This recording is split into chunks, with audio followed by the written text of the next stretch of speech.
There we go. So I believe we are live.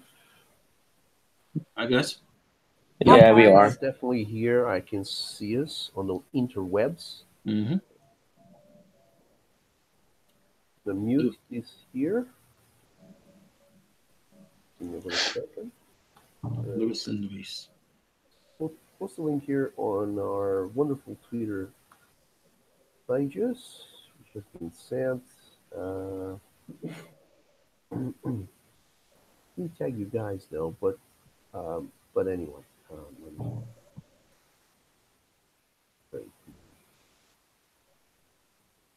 Okay. Yeah, these are on my Twitter page, and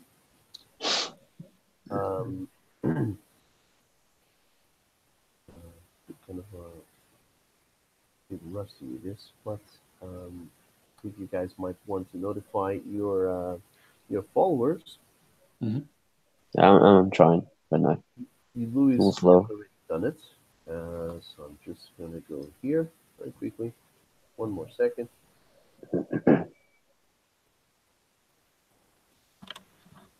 And all I'm going to do is a notification here to Michael, because he needs to know exactly what channel we are in.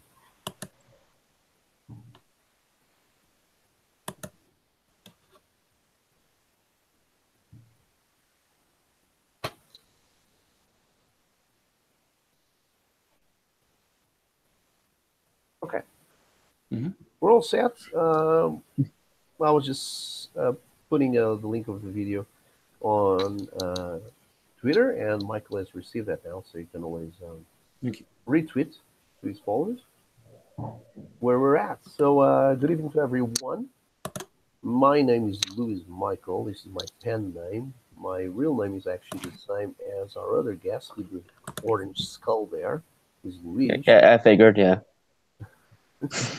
So I'm the guy with the eye, Louis Michael, and to my right, closest right, is Luis Henrique, which will introduce himself right now. Hey guys, I'm the creator of Damnation of the West, which is live on Indiegogo right now, and I'm the only creator on it, so I'm pretty much the only guy you have to ask questions to. So all the sounds are. You're doing everything, Luis. Yeah, everything: colors, lettering, writing. Cool. Yeah, time consuming. Well, the other gentleman that has just spoken now is Michael Anden. He's a fellow Brit. We're both right here in London at the moment, while Louise is back in Portugal. And Michael, why don't you introduce yourself? Funny enough, here on YouTube, your little anagram is to my right, but on my under window you're to my left. But in any case, you're the black and white picture. So take it away, Mike. Yeah, hi Luis and Luis. My name's Michael Anden, and I'm here with my wife Caroline, and we're the creators of the current Indiegogo graphic novel Mortal Worlds, and it's been running for I think nearly a month now, and it's coming to I think it's got about 5 days left, and it's got a long way to go before achieving its goal, but we're still going for it. We're still enthusiastic, and we're going to see what's going to happen, and we may well extend the campaign. We're going to be putting out more videos, live streams, and hopefully still hanging out with you guys and seeing where we take it from there. Hi guys, thanks for inviting us on. Yes, hi, hello, Caroline, right? Yeah. Okay, all right. So we have another guest here. So you're also the creator of Mortal Worlds, I presume, yes? Yeah, I do the writing. I don't do any artwork. So you both co-write it? Yeah, we're both co-writers. You're both co-writers. Okay, very good. Okay, well, before we go any further, we're going to do a little bit of screen sharing. I'm going to, first, if you don't mind, I'm going to show Louis' work. He's, like you mentioned, he's got an Indiegogo as well at the moment, Damnation of the West. Obviously, we're here to try to push these books out. My channel is not very big at the moment, but I'm sure we're going to start getting a few people in here and there, and then we repeated viewings because we guys still have a few days left in your campaigns. Let's hope at least you get exposure, even if you don't win the world. Well, if Any you don't win exposure the is great. moon, at least you win a mountain. So Totally. let me just first do here on the screen share. It's always tricky when I do screen share, but then do it. Sometimes simply I think I'm sharing something and I'm not sharing anything at all. So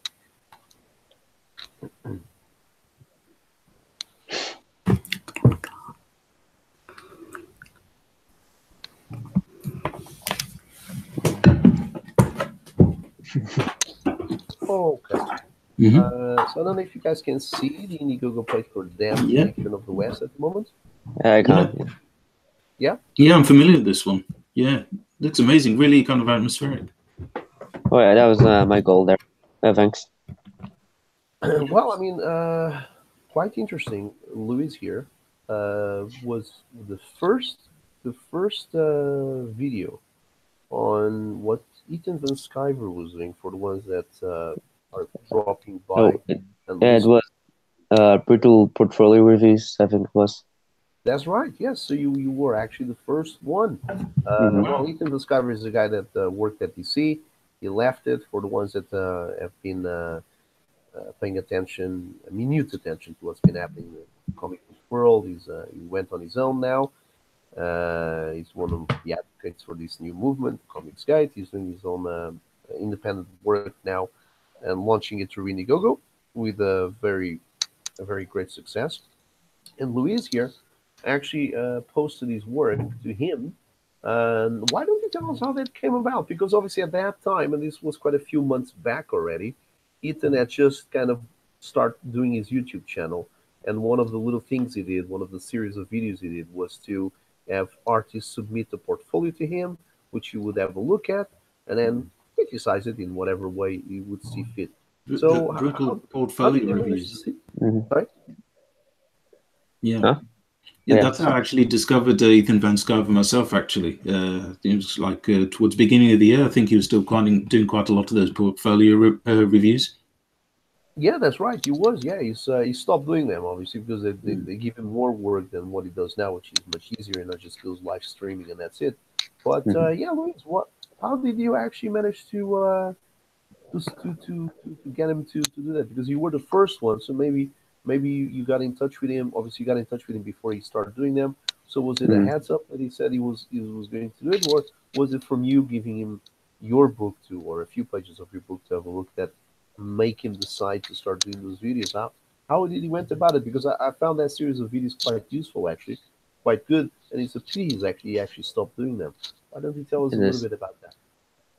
Well, I pretty much just asked him to critique some of my work because I got a rejection from a publisher. But I think he just got the idea from that after I asked him. So he just asked me if he could use my work in his video. Then I said yes. So that's how it happened, pretty much. What kind of advice did he give, Lewis? Well, mainly the perspective backgrounds and well, some of the phases of the main character, Gabriel, was just inconsistent. So I just fixed all of that. It So looks pretty good now. So it looks like this is sometime after those that original review. well, the only things I kind of redone was that panel of the face. So that's pretty much the only thing there you can see there. But some of the other panels as well, but not many panels.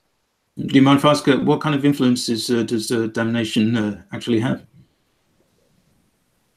Well, I've actually been developing this for about 5 years now, but I only started the art 2 years ago because it was just too much trying to get it done with my personal life and stuff. But well, I guess it was well, there's a movie that I've been watching back then, like Pandorum, Fairy Days of Night.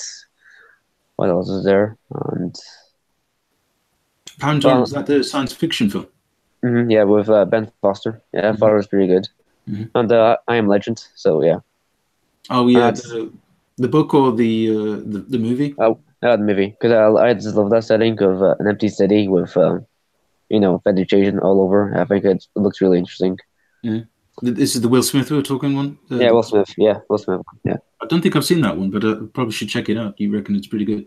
yeah, it's really good actually. It's I kind of listened to overlooked. I listened to the I think it was a radio play. No, it was like an audio book of the original novel, and that was that was amazing. That was it's so well written and so ahead of its time. It was really kind of like captivating. Mm. So if there's the influence on your work, I think it probably just definitely bears checking out. Yeah, it's really worth it, in my opinion.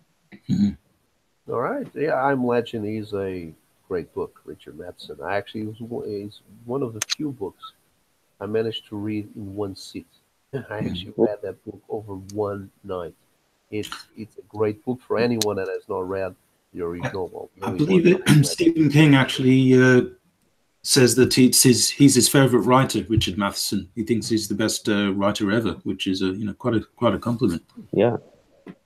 He's definitely a good writer. I mean, there's great pathos in there. I Am Legend, and I can assure you that it was not a very large book either. So a very long book, and as soon as you actually start reading it, the way he places it and the way that the suspense is built up, you really want to read it quickly. I mean, he's one of those books. It's hard to put down because again, it's not very long, so you kind of feel the pressure of getting to the end. So it really works well. Really, really suspenseful, and no, I'm not going to give the ending away for any of our listeners, but yeah, it's got a really great ending as well. I remember. All right, well, Let's check it out. So Damnation of the West is the horror book. Sorry, guys, I was actually trying to zoom in on the page, but then I just discovered that as I was trying to fill in the screen with the actual comic book page, it just breaks down the Indiegogo page, and then you can't see anything. So You could try right-clicking the image and open it on a different tab. That could work. Sorry, say it again. Right-click on the image and open it on a new tab and open. Yeah, do that. Yeah. It's a big file, so you can zoom in, I think. Yeah. You kind of can zoom in on this one, isn't it? So, what is Damnation about? Well, I think I have to keep the spoilers kind of vague because there's just only the first stage and sort of a prologue to the whole story. But well, it's pretty much a ragtag of survivors trying to all survive, and well, it's not your typical apocalypse story with the monsters and all. So I can talk about the film actually, which is sort of a mysterious type of character called Eldorf, and you can control the creatures, and so he's sort of the main antagonist of the whole series, and he's kind of the most interesting character to write compared to the other ones, since he's really hard, since he's not really human or anything, so it's kind of interesting. Yeah, but are these like vampires or are they zombies? What kind of creatures are they? Well, I call them berserks, or the characters call them berserks, but I've heard different factions that have different names for them, but they're most comparable to werewolves from their physical attributes, like they're taller than the average man, and So they're quite imposing. Yeah, imposing, yeah. You can't really kill them by shooting them or decapitating them, so fire is the only way to kill them, or fight them, but. So your protagonists are they kind of like they're quite isolated? So there's not many of the humans left. No. Yeah, that's pretty much it.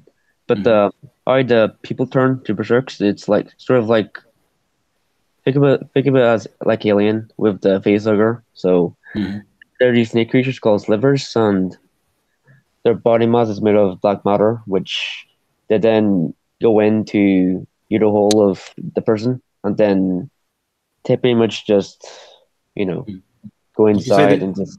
You said they're made of dark matter. No, black matter. It's sort of like a fictional pathogen material, and well, they just turn the host, and then they pretty fast, actually, like in 20 seconds. But yeah, that's what happens. That's how they turn. It sounds amazing. So this basically starts off as a police story, isn't it? Yeah, pretty much. And yeah, it's detectives. in America, isn't it? You set this in some city in the States, is that right? Mm-hmm. Yeah, it's a fictional city. It's called Crossroad Island. It's pretty much New York, but it's Crossroad Island. Mm-hmm. And then it's just so the whole thing is set in one night. That is always a great premise when you kind of give it a time limit to. It's very hectic. Yeah. So you got it's kind of like the pressure of time is on these protagonists.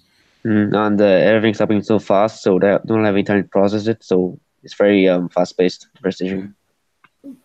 And you do all the work. So you do this is all digitally done, correct?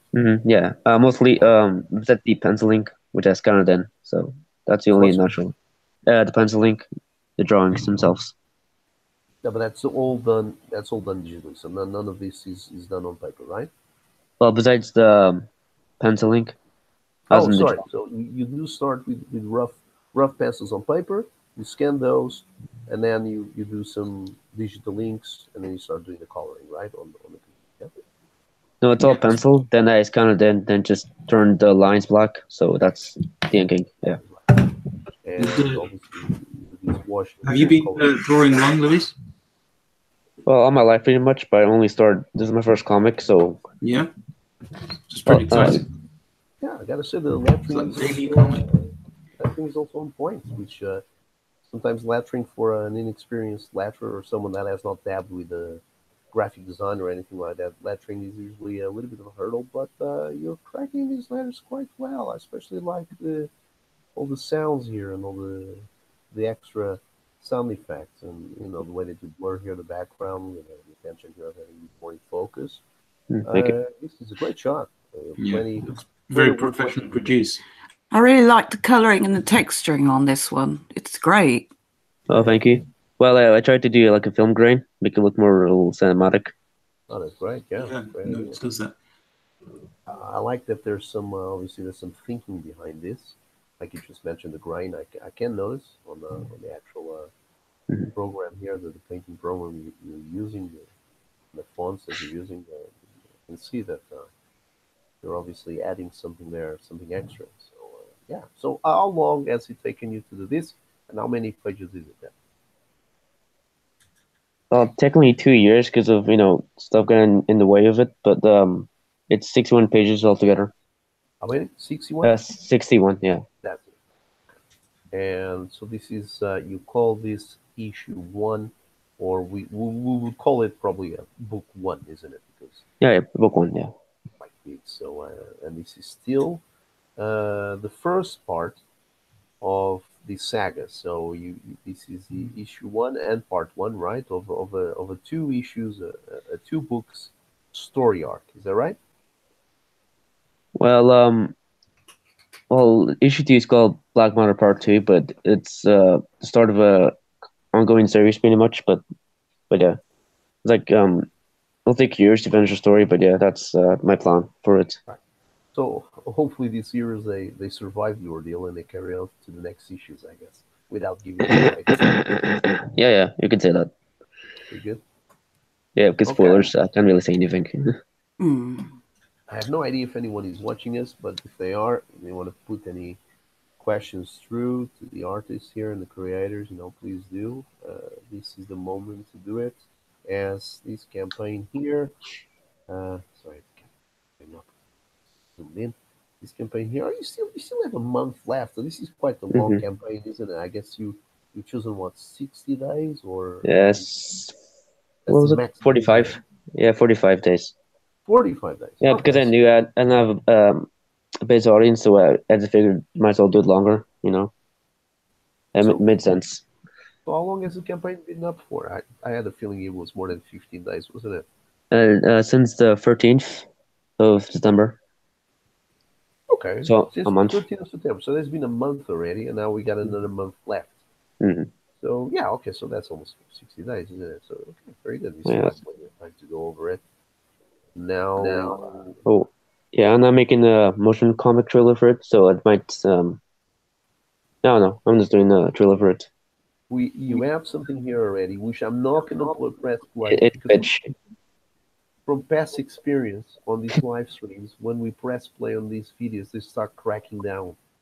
So I don't want to do it, but I'll be quite interested in seeing your new motion comic. I had one done for my own campaign because I don't really have the time or the talent to do it. But I've seen yours here already. It's nice. It's pretty competent for what it is. The music is quite interesting as well. I Oh, remember you thanks. had nice scores. I So made yeah, it. sorry. I made the music as well. Yeah. I mean, yeah. I mean, you got the right tone. I mean, you got it's very atmospheric. So anything else you want to add to this project, or any other questions Michael could have for Louise here? Well, I was wondering, you mentioned on Twitter earlier, there was a couple of discussion about whether we are a Comicsgate on Mortal Worlds, and we're definitely Comicsgate, but at the moment we've had limited access to other people's streams. So, we're hoping to get some more, more exposure, hopefully with, the like of Ethan and maybe Benesy and some of those guys, Doug Tenaple, guys who've done great work, and they've been pretty successful. And it'd be great to join them as well. So I guess you guys may benefit quite a lot from getting exposure for these guys. Have you tried to get in on these guys' streams?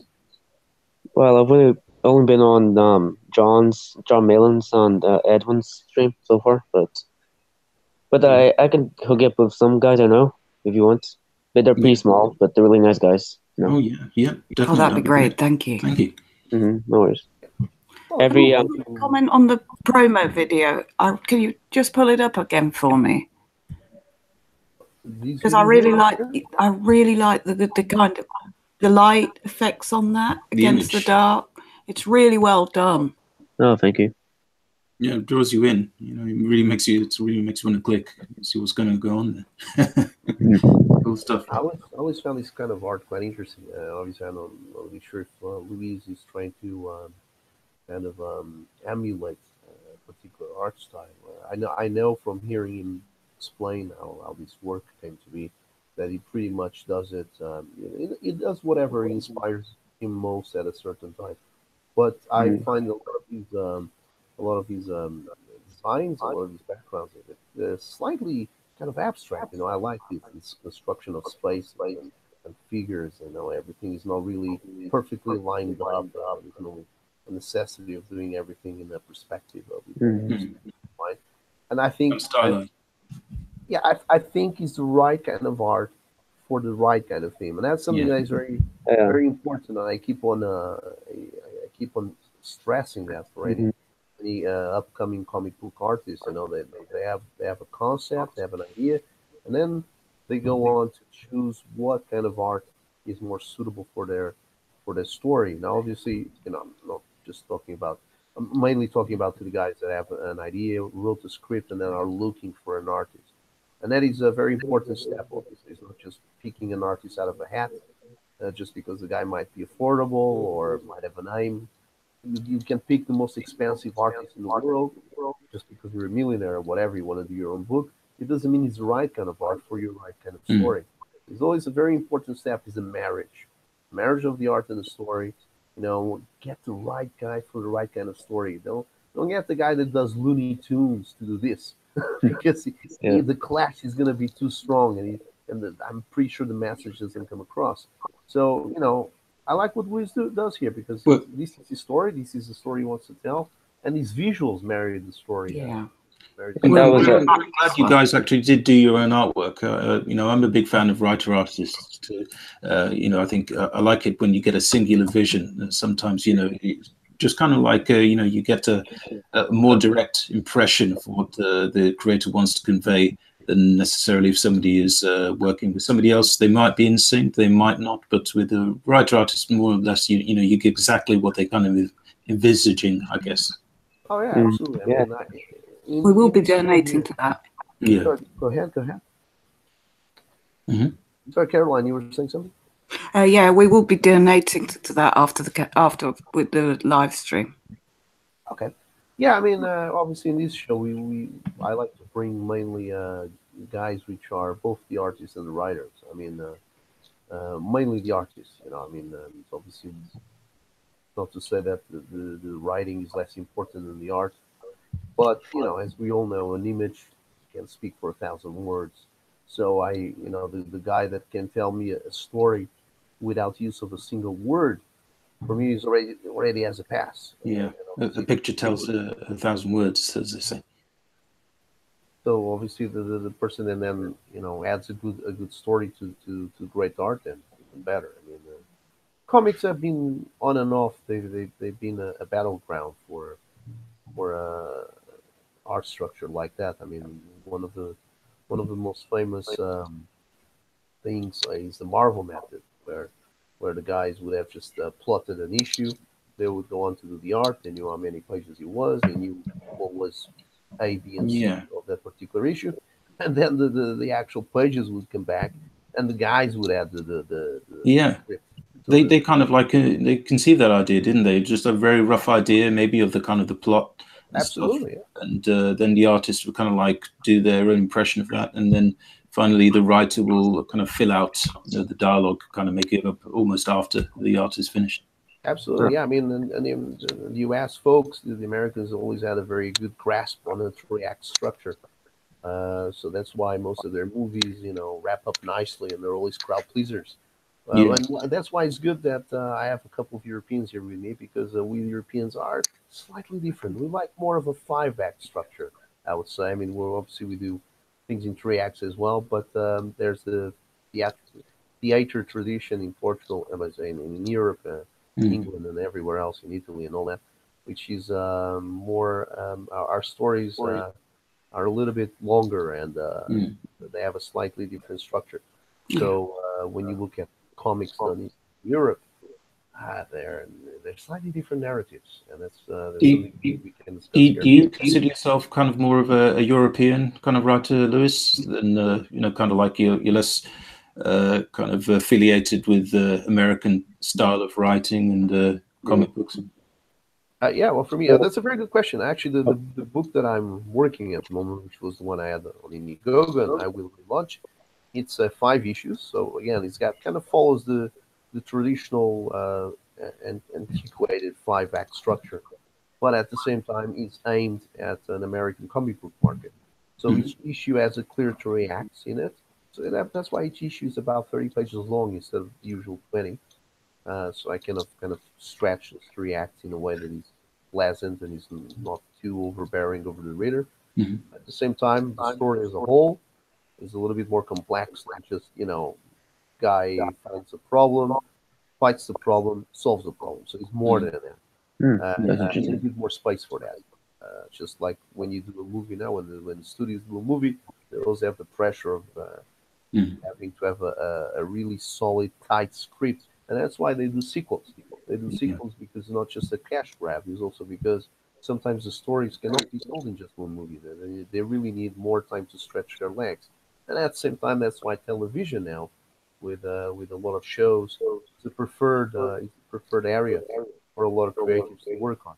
Yeah, it's kind of interesting actually that so many TV shows, especially American TV shows, they're pursuing more complex storylines, more layered characters. They've got the time and the kind of the budget to do that these days. And a lot of people are kind of turning away from cinema, aren't they? Kind of like you still get the big blockbusters that are very successful, but TV seems to, and then Netflix, you have all the shows like Breaking Bad and Sopranos.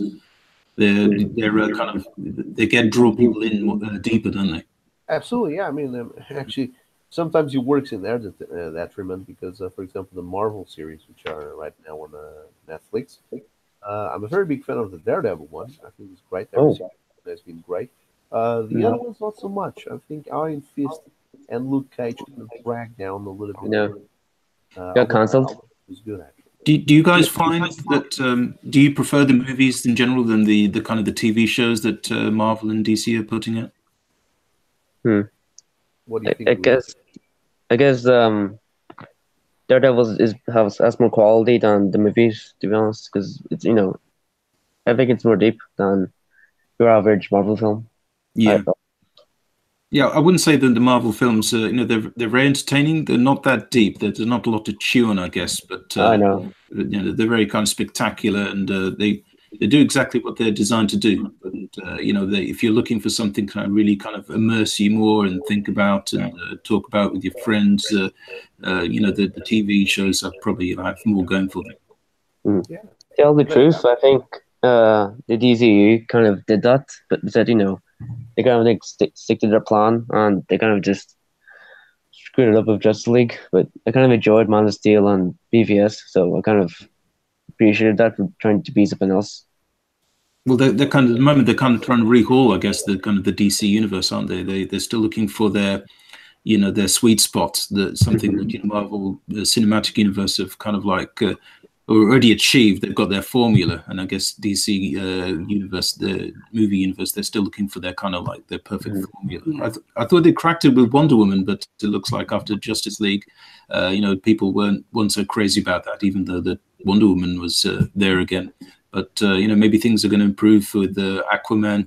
Hopefully. Got this Shazam movie. A lot of people saying I think it looks great. It looks really entertaining. It looks like maybe this could be the first kind of feel-good breakout hit, and you know, it's something to look forward to. I think They both look very good, both Shazam and Aquaman. And I think that's the point you were making there is exactly why Marvel cracked the formula. They're doing their big crowd pleasers in cinema, where they make most of their money, and then they do the more dramatic, more extended stuff. Good idea. For hardcore fans. So yeah, that's exactly what it is, and that's it. Nobody can outthrow them from that because they cracked the formula. They were the first ones to the post, and that's going to be very difficult for DC to beat that. To be honest, Yeah. I noticed here you got my page up. This is like my promo image for Mortal Worlds. Yeah, that's kind of a recent one that I did, and I guess I was definitely intending to capture that kind of cinematic kind of you know, promo poster, you know, that you get for like, you know, the big superhero movies, but maybe something a little you know, a little bit off the beaten track as well. So it's you might be able to tell it's not set in the, you know, conventional modern world. Well, now it's your turn anyway. So we have a Mortal Worlds here. Now, first question I have for you, Michael, though, this girl's sword, is it bent? Yeah, it's more like a scimitar. It's awesome. you know, Yeah. so it's got. Is it Egyptian? Well, it's these weapons are actually drawn from another dimension. These characters, they've got the ability to kind of like put their weapons away into this kind of pocket universe and then draw them out when needed. So these are kind of like special weapons. They have their own kind of properties, powerful properties that make them not very conventional. You know, they're much more dangerous than normal melee weapons or firearms. So you know, they have special advantages.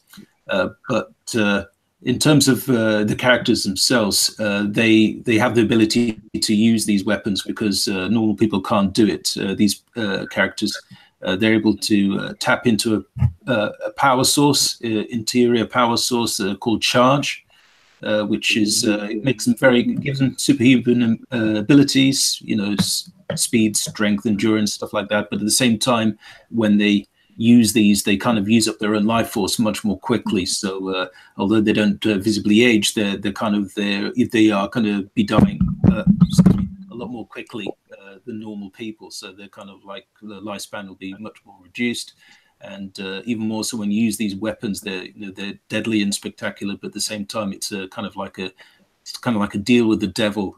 And so they some of them try to be sparing with it. They try to maybe negotiate their way sometimes out of situations when they're on missions, rather than just going all out to kind of deplete their energy and life force. So it's always a kind of like a race against time for these characters to complete their missions. Right. Okay. Well, I mean, I was attracted to your project because of your inks, man. I mean, again, Michael is the co-writer, and you're the full artist, and you're doing the colors as well, plus the lettering as well. Sorry, the lettering as well. Lettering as well. Yeah. Oh, right. Well, we may outsource the colour depending on how much money we make. Yes, you might outsource the colors. Yes. Yeah. I actually really like the artist you used on Chromosome 96, Lewis. He was did an amazing job of tying your images together. He really did justice to them. The colors, yeah. I mean, he did quite a good work. Unfortunately, they don't come cheap. No. Quite right, I guess. Yeah, I was attracted to your work because of this is what I always care about. I care about the basic raw work. I care about the inks. I care about the sort of detail, the feathering that the artist does, how the line weight and all that. And this is the first port of call any project. The colors then is also, again, it's like marrying the story to a good artist.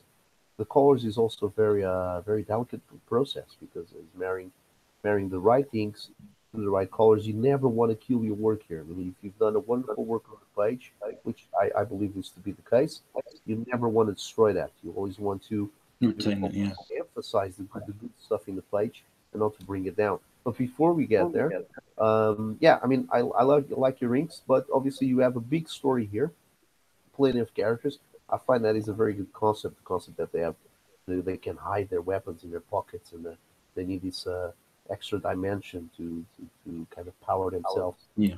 I'm getting feeling of, I mean, just off the cuff, I'm getting a bit of Micronauts, although obviously not necessarily dictated by that. I'm getting a little bit of Dungeons and Dragons as well, Battle Chasers. So tell me, what are your sources of inspiration? Not necessarily in detail, but well, yeah, I'm a big fan of kind of sword and sorcery in general. You know, I like the Conan stuff. Lovecraft is a very big influence on me. Not so much in the kind of the action adventure aspect, but you know, there's a kind of a horror aspect to these tales. These characters face all kinds of entities from other worlds, you know, which they're pretty scary and mysterious, and these characters have to use their wits, not just their brawn, to survive. Okay. Now this is done in an American format. This budget, is that right? Yeah. So this would be like a 72-page American format graphic novel, kind of hopefully a perfect bound graphic novel. Very good. You're gonna have a little trade paperback there. Yeah, I mean, I noticed you went on a stream yesterday with Sean Malley. He was going over this. I mean, yeah, I mean, he was mentioning the line weight and all that. I like all of it. I mean, I think he's got the right line weight and spotted the blacks in the right places. I mean, yeah, the backgrounds are busy. Each panel is busy, but hey, you're talking to a guy probably does 10,000 lines inside one panel in a 9 panels page, so you won't get any complaints from me on that. There you go. There's their scimitar sword, broadsword. Very good.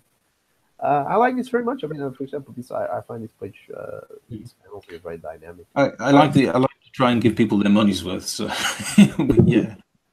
And obviously, you're a fellow Brit. You obviously been influenced by 2000 AD. I guess Simon Beasley. Oh yeah.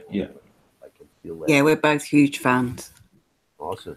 Yeah, I mean, I like the inks, and then you have tons of concept art here on your Indiegogo page. That is a great kind of tank assault vehicle kind of transport. I like that. You even put here, some to scale, just kind of like a sketch figure. Zoom in on this one. I like the action, pretty dynamic. It's got that, definitely has that old feel of the comic strip, so to speak. You know, the comic strip where you get a cutout of just one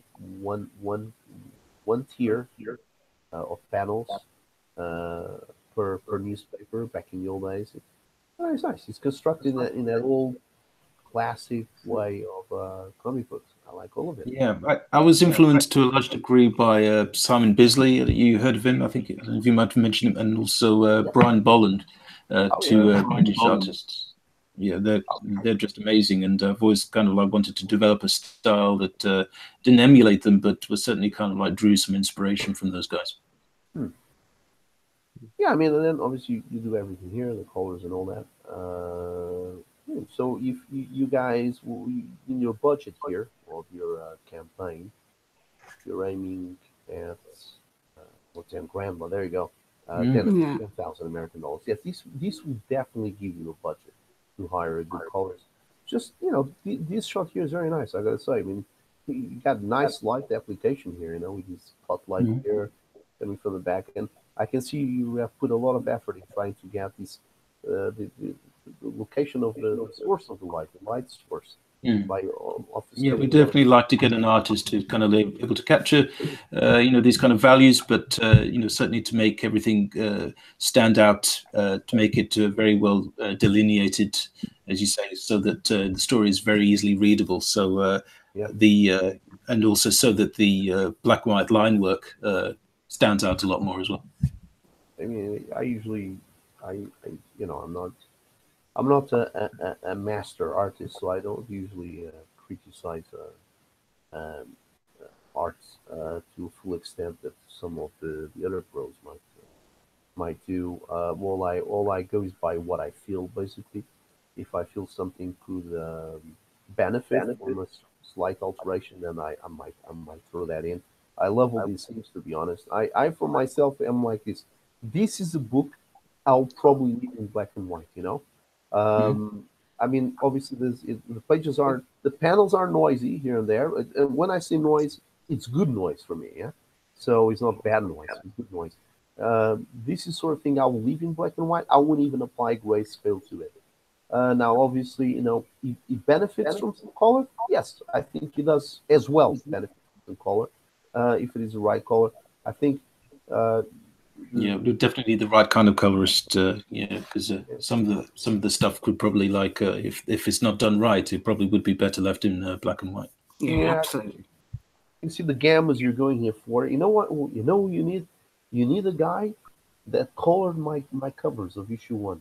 And funny enough, he's local. He's a Scottish fella, and I Mhm. can give him. I will Yeah, give no, him his. I was actually just looking about the coloring on your artwork as well earlier, and really impressed with it. If there's any way that I could contact the colorist, I'd love to have a chat with him. Absolutely. I won't advise you to have the inside pages colored with the same artist, but one of the cover is definitely this sort of thing. You know, it's that got that Simon Beasley slash 2000 AD kind of feel, Mm. which is kind of it kind of falls into the monochromatic kind of thing. You know, like I know you the hues you're going here for, you know, on the skin tones and then on the backgrounds, you're kind of making this clash between one or two main Mm. color tones. And if you want that, what you need here, maybe just to add a little bit more to it and make things a little bit more kind of break apart from each other, from the backgrounds, from foregrounds, or whatever. What you need is probably a little bit more um, texture, a little bit, which you already had a lot, but obviously you have a lot of work here already. You already done a lot of work on the inks, plus you're co-plotting and co-writing, plus you're doing the lettering. You gotta give yourself a little break, and maybe if then you would get the budget like that, you should definitely go for that guy. And when Yeah, the show is yeah, over, we're going I'll to apportion definitely. a sizable part of that budget, I think, for the coloring, just to make sure we've got it right, and the inks and the color, complementary to each other. Yeah, absolutely. Yeah. You what you need is a guy that is great on textures, and yeah, I got the guy for you. I got the guy for you, but again, don't come cheap. That's the problem. I mean, I find it amazing some Indiegogo campaigns. Same thing on Kickstarter. They've done a great work, great wonderful works, and then they basically have a goal, a campaign of like $500 or £500, which is take or leave is basically the same thing. And what the heck are they are they going to print even if they don't pay any artist? If even if the artist himself is the guy that does the campaign and he doesn't want to take And anything for his effort, I'm yeah, just printing wondering. and distribution, all that stuff. None of that stuff comes cheap.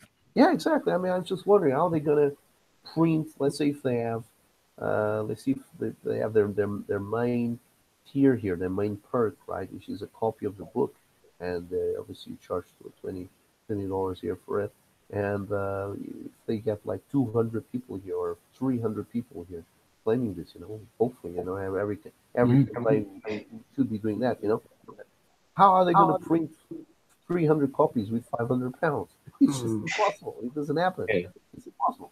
So I don't understand some of these Do you campaigns. think they were kind of more concerned of just being seen to be achieving their goal, even if it was a very small goal, rather than thinking realistically how we're going to deliver the final product? Yeah, because it's always something is a bit concerning because if a person let's say the campaign goal skyrockets. And this is a good opportunity to talk about this because obviously both of you guys have a campaign now. I have a failed one that I have to relaunch. So, but let's say if a person is lucky enough and the campaign skyrockets, right? Mm. And goes to double digits and triple digits, while there's nothing to worry about, right? And it's covered. But Sure. let's say they put the campaign goal of £500. The project doesn't get enough exposure, the exposure it deserves, but he manages to fund. He manages to fund for £500, and it had, let's say, 100 backers, because maybe they're selling a floppy, 20 pages, staple, and it's only $10 or £10, right? How are they going to print 150 copies of that with the goal of 500? Just to be honest, because unless they have kind of extra money squirreled away, ready, to be added to the campaign goal, it's going to be very difficult, I would say. Well, exactly. Unless they put their own money to print and give the books away. I mean, fair enough. They had a little bit of money coming in, but they're going to be losing more than getting. So, I mean, my advice to everyone with the campaign is, obviously you might be an unknown. You might be putting your work out there for the first time, but come on, don't be so modest. I mean, you got to do the maths before going into these things. Obviously, it's not you. You're asking the right amount of money. But for the ones asking for 500 quid, just think a little bit before you do that, because you might get yourself into trouble. Because if you do get 150 back, and for example, you're located in UK like us, you go to any printing shop that will do a decent job with your book, and let's say it's a full color offset 20 pages printing, it's going to cost you at least around 200 to 250 pounds to get 50 copies done. I mean, that is the average price. I mean, sure. International shipping, it's also, the cost just spiraled, don't they? Oh, we won't even get to that there yet. I mean, because when people go to these tiers, they're supposed, I mean, you add the posting and the postage to it, so the actual backers are going to be paying for that. But obviously, if you come short on that as well, then you have an additional problem, because you have, let's say, 250 copies to come out with, which you're not going to be able to print with 500 quid. It's impossible. And then you're still going to have to post them. So you've done a campaign. You got $500 or whatever. Woohoo! Even if you're posting all yourself. Exactly. But then you're not going to be able to print it, and you're not going to be able to post it. And a lot of people have come back to me in the past, people that have made campaigns in Kickstarter and other places, and they've said, I won't do it again. Why? It was successful. Yes, but I lost money. Why did you lose money? Because I asked for $700, I got $700, and then I didn't have enough money to print. Why did you ask for $700? You never do that. You got to ask. Did you hear from, did you watch the video? I think it was a tweet from NASA where he said that he sorely underestimated what his campaign goal should have been, because he found that the postage, was really kind of like, it really took a lot out of his profits, ate quite a lot out of his profits. Well, yeah, but again, you got to do the homework before going into it. I mean, for example, Nasser, I think that campaign, the black and white book, which again, it's not very expensive because it's a black and white 22 pages book, if I remember well. He did well. It's $15,000, I think, his campaign. Obviously, he's a writer, so he has to pay the artist and all that. But even after all that discounted, I think he's okay with the printing. But then again, if you get a lot of backers like he was lucky to get, even with a campaign total like that, you might find yourself in the dark. You might find yourself in the red spot, because again, if you don't do the homework before going into it, and you realize after that the postage is going to cost you much more than what you asked, because again, when you do a per year, you can set up the amount of postage you want people to buy. You can set it up. It's perfectly fine. If you want to put that $50 for post and package of the book, put it. Probably nobody's going to buy it, but the person is able to, he can do that. But Lewis, do you find that it would seem that people who run the most successful campaigns, there's certain streams that they get to go on to get it pushed, which is like the prominent comic skaters, the people like Ethan and Doug TenNapel and Antonio.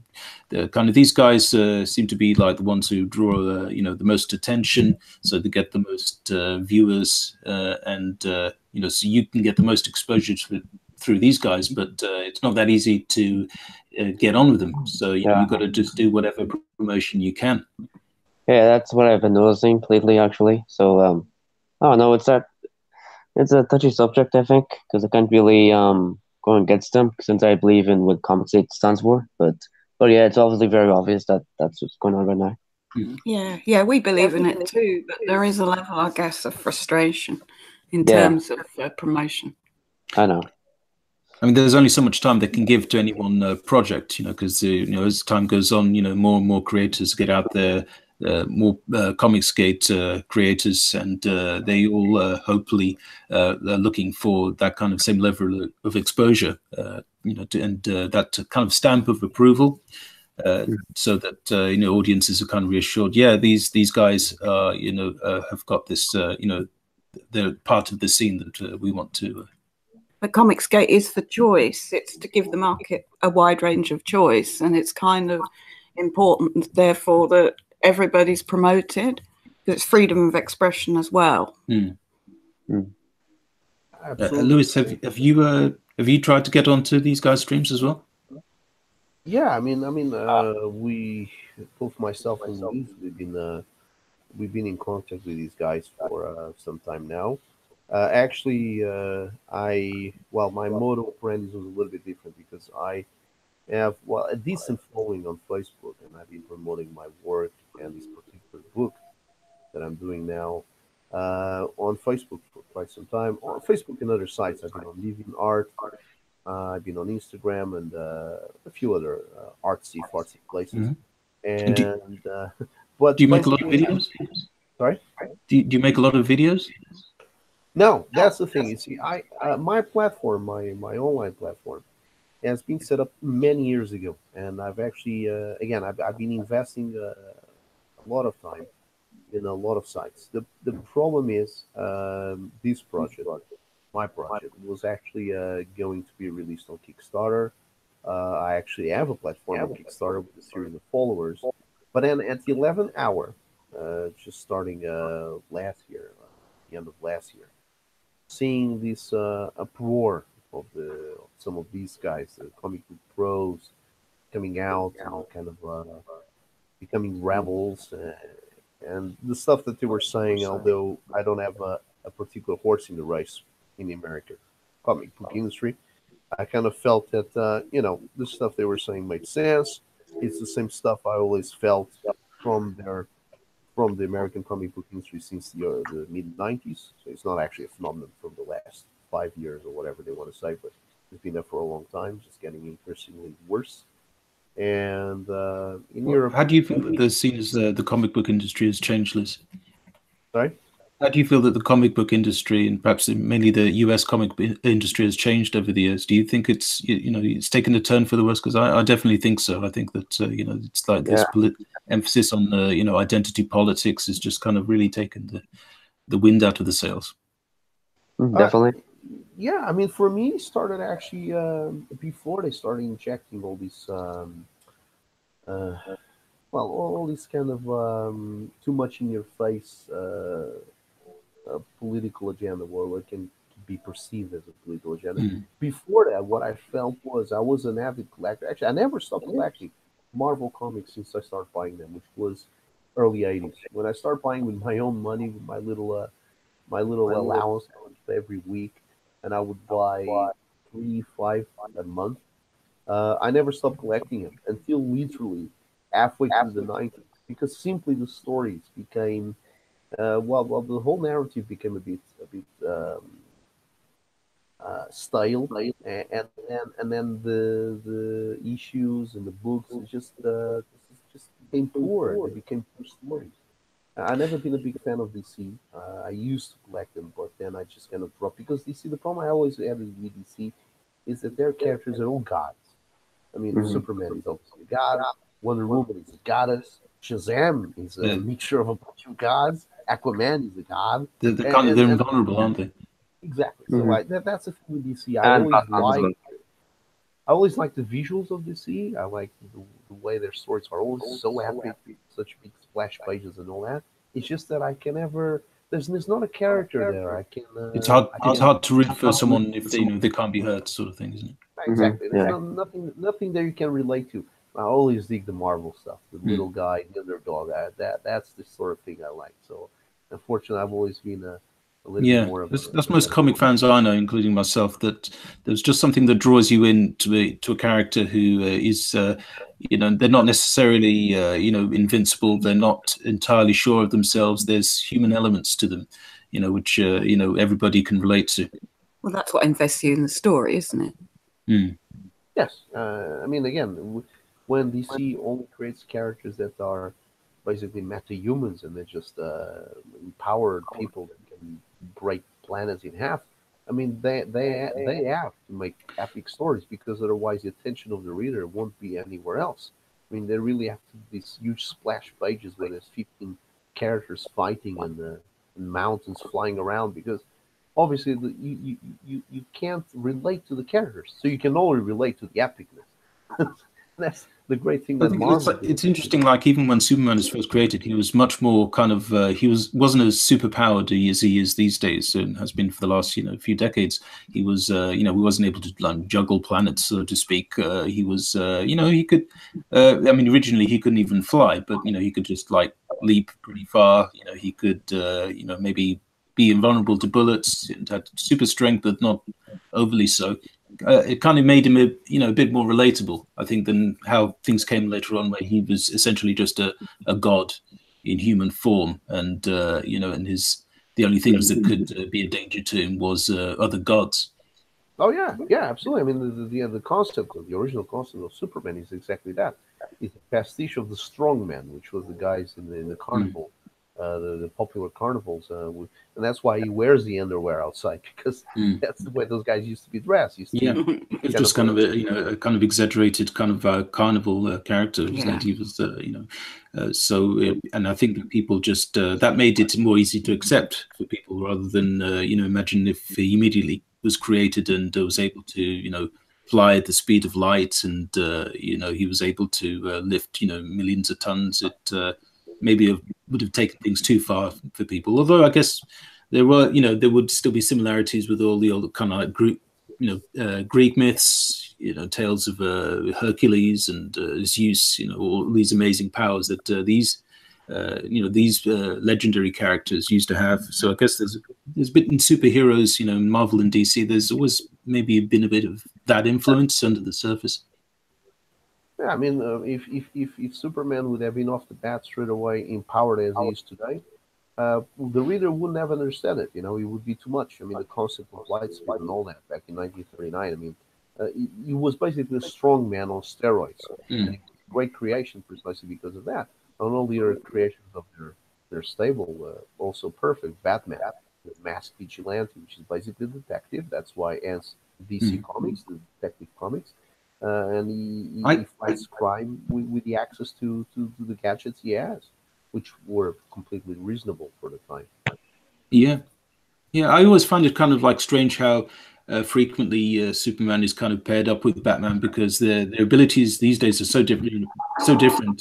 Batman's got cunning, and he's got he's far more powerful than maybe an average human, but he's still very human. Whereas Superman is just like completely off the scale. And I wondered how is there any kind of like equality in that partnership? Because presumably one can just simply achieve pretty much anything without any help. Shazam was actually created around the same time as Superman, and if I remember well, he was from a different publisher, but then DC kind of muscled them into, well, they bought the character, and then they took him off the market precisely because they didn't want a direct competition with Superman, because Shazam was more empowered than Superman, because again, he's a mixture of all those Greek gods that you were mentioning. And they found that, well, this is no good because all we have is a strong man. He's just a guy that is slightly more average than the average human. He can stop a bullet, he can lift the car, like it is on the cover of Action Comics #1, isn't it? And first appearance of Superman. But that's it. He could only jump over a building. He could not fly or any of that. Yeah. So that's exactly what they did. They censored Shazam, and then they brought him back to include him in the DC Gallery of Heroes. And again, the same thing with Wonder Woman. Wonder Woman again is based on a Greek myth, so she's kind of a Greek athletic goddess. It has to be Blair, isn't it? That's from the mid-40s. But again, that was always that's DC shtick basically, and that's why I always gravitated towards Marvel. But as I was saying, I stopped buying them in the mid-90s simply because the writing was getting poor, and things on the art side they were starting to get streamlined. I mean, come on, I They grew kind of up. were going for more for kind of celebrities, people who had kind of like a big kind of maybe personality, and a big name for, perhaps because they had their own artistic style that was very popular at the time, but maybe there was a lot less emphasis on the quality of the stories. And Yes, but well, yeah, by then the guys that had become actually the so-called household names, which was mm, Frank Miller and McFarlane, and I never really gravitated towards Rob Liefeld and Jim Lees. Their particular brand of art is not my thing. But even the guys that are always been faithful comic book artists at Marvel, like the mm. Romitas, and who else? What did you Bob think? What did you Lunton. guys think of Image back in the 90s? I mean, are you kind of familiar with maybe like where it used to be and maybe how it's run now? Because I think there's quite a big difference.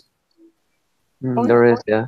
Those are pretty much celebrities back then, and well, the higher ups like comics gate are pretty much just mostly ragtags, so it's kind Mm. of small in comparison. But yeah, I think that the Comicsgate guys are now kind of like the kind of the news breaking away, forming their own kind of publishing companies. They're creating their own comics, without people overseeing them or taking the rights away from their work away from them. So it's a break for freedom, I think, and I think that's really important, to maintain quality. yeah. Well, Evan's doing all caps comics, so that's probably a new company coming out soon. Mm. Yeah, is he going to be publishing other people's work, or is that going to be just for his own titles? I don't know. I'm not sure. It's just he might announce it soon. I don't know. Mhm. Or sometime. Yeah. So I guess he's going to be doing Cyberfrog through that and the Rainbow Brutes, but Yeah. I'm not sure if there's any other plans for it. But who knows? Yeah. Zach has got Splatter Comics, and Oh yeah, I think he's got quite big plans for that. he does. Yeah. But again, I think it's all for his own work. I don't think he plans on publishing other people's titles. It's all going to be his own. It's going to be Yeah. That's what I'm doing as well. Them too. I'm just gonna publish my own stuff there. has that always been your plan to just do your own work, or did you ever have any desire to maybe work on other people's titles? Well, I'm actually I've been talking with somebody I met over the last few weeks. I'm actually probably gonna do a project with him soon over the summer or after the summer. Hmm. Well, Yeah, Well, that can you sounds tell us cool. anything about it? hmm? Can you tell us anything about that one? Um, hasn't told me anything that much, but it's probably gonna be like a black and white manga-esque art style. You're going to be drawing it? Yeah. Mhm. I think it'll be easier doing black and white since I'll probably be working on Anden of the West at the same time. So Mhm. I'll do black and white or grayscale. Do you prefer black and white artworks to color? I prefer color since I can tell what's going on better. And no, I just Mhm. prefer to look at. Well, I prefer color. I don't know. Mhm. And Lewis, what about yourself? Where do you see things going now? You're going to be relaunching Chromosome 96, aren't you? Yeah, that's correct. So we're planning again. I plan on relaunching it as soon as we have a toy line made for it, because there's Uh, always been the plan to do an affiliated toy line. I mean, a toy line. as I was explaining, well, Cool. believe was one of the reasons why I will need to relaunch the campaign from fresh is because I had done quite a following, but in all these other platforms at the last minute, at the 11th hour, I kind of changed platform. I changed the funding platform from Kickstarter to Indiegogo Mhm. again to kind of join the bandwagon of all these creators now on Mhm. Indiegogo. Obviously, by now the place is overcrowded, and everybody's kind of fighting for crumbs and all that. But Kickstarter as well, or by other words, Indiegogo offers a few more options to creators than Kickstarter does. Mhm. It might be that maybe if I would just have launched it on Kickstarter like it was intentionally, my idea, maybe we would have funded completely. Maybe we would have done very well. But then again, from all the people from Facebook, which was my main port of call for promoting my book, not many came knocking at the door. To be honest, we have those insights once the campaign's finished, and even now they're in a What, campaign. what, You can check the what kind of analytics. what kind of changes do you think you've made, or you're going to be making to give yourself a better chance of getting the Well, title out there? for example, in my case, which is something, for example, in case of your work, let's say if I would be in your shoes, I would do the same with your work as I've done with mine, which was to offer an option of a black and white copy. So basically, the book as it is, but instead of colors and text, just a black and white, just the ink. It's amazing you've actually said that. That is actually something we've been discussing, me and Caroline, Yeah. because definitely the black and white stuff, it lends itself, really well to the story on its own. The plan was always to have it in color, but having an option, maybe a cheaper option for people, would be, pretty viable as well. The black and white one, could look great too, I think. I gotta say, I gotta say that is a good idea. I mean, I like to see my stuff in black and white and a lot of other people's works, but I have to give you a heads up. No one actually chosen that perk. No one actually decided to purchase the black and white copy, although it was there available on my Indiegogo campaign. I think it was the second perk, the second tier. I think Uh, it's interesting that NASA, he did succeed with the black and white comic, given that it had a black and white cover as well. I don't know if that was like maybe a one-off kind of novelty that people were into, or maybe that's something that people are waking up to, thinking, yeah, this can work if the artwork is good enough, or the story is kind of engaging enough. That can work too. There's room for both. Well, it's a bit of a slap in the back because basically what it is, if you have a campaign running where you show, well, it's nothing wrong in showing your inks and then showing the color work like you're doing, like I've done, like most people do. That's perfectly fine. The only problem is that when, as a finished product, you actually offer two options. I gotta say that if you have a good polished final product in full colors, uh, you know, people still have the mentality, is of a basic consumer, which is you give them the lollipop and the candy, they're gonna go for that, not just the candy, right? So Yeah. most people are gonna go for the full colors and screw the black and white. Obviously, depends on who you are.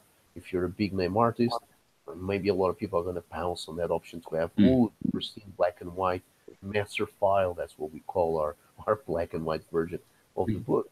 But that's the lesson I learned. So straight away, I'm gonna streamline my options. I'm gonna offer less.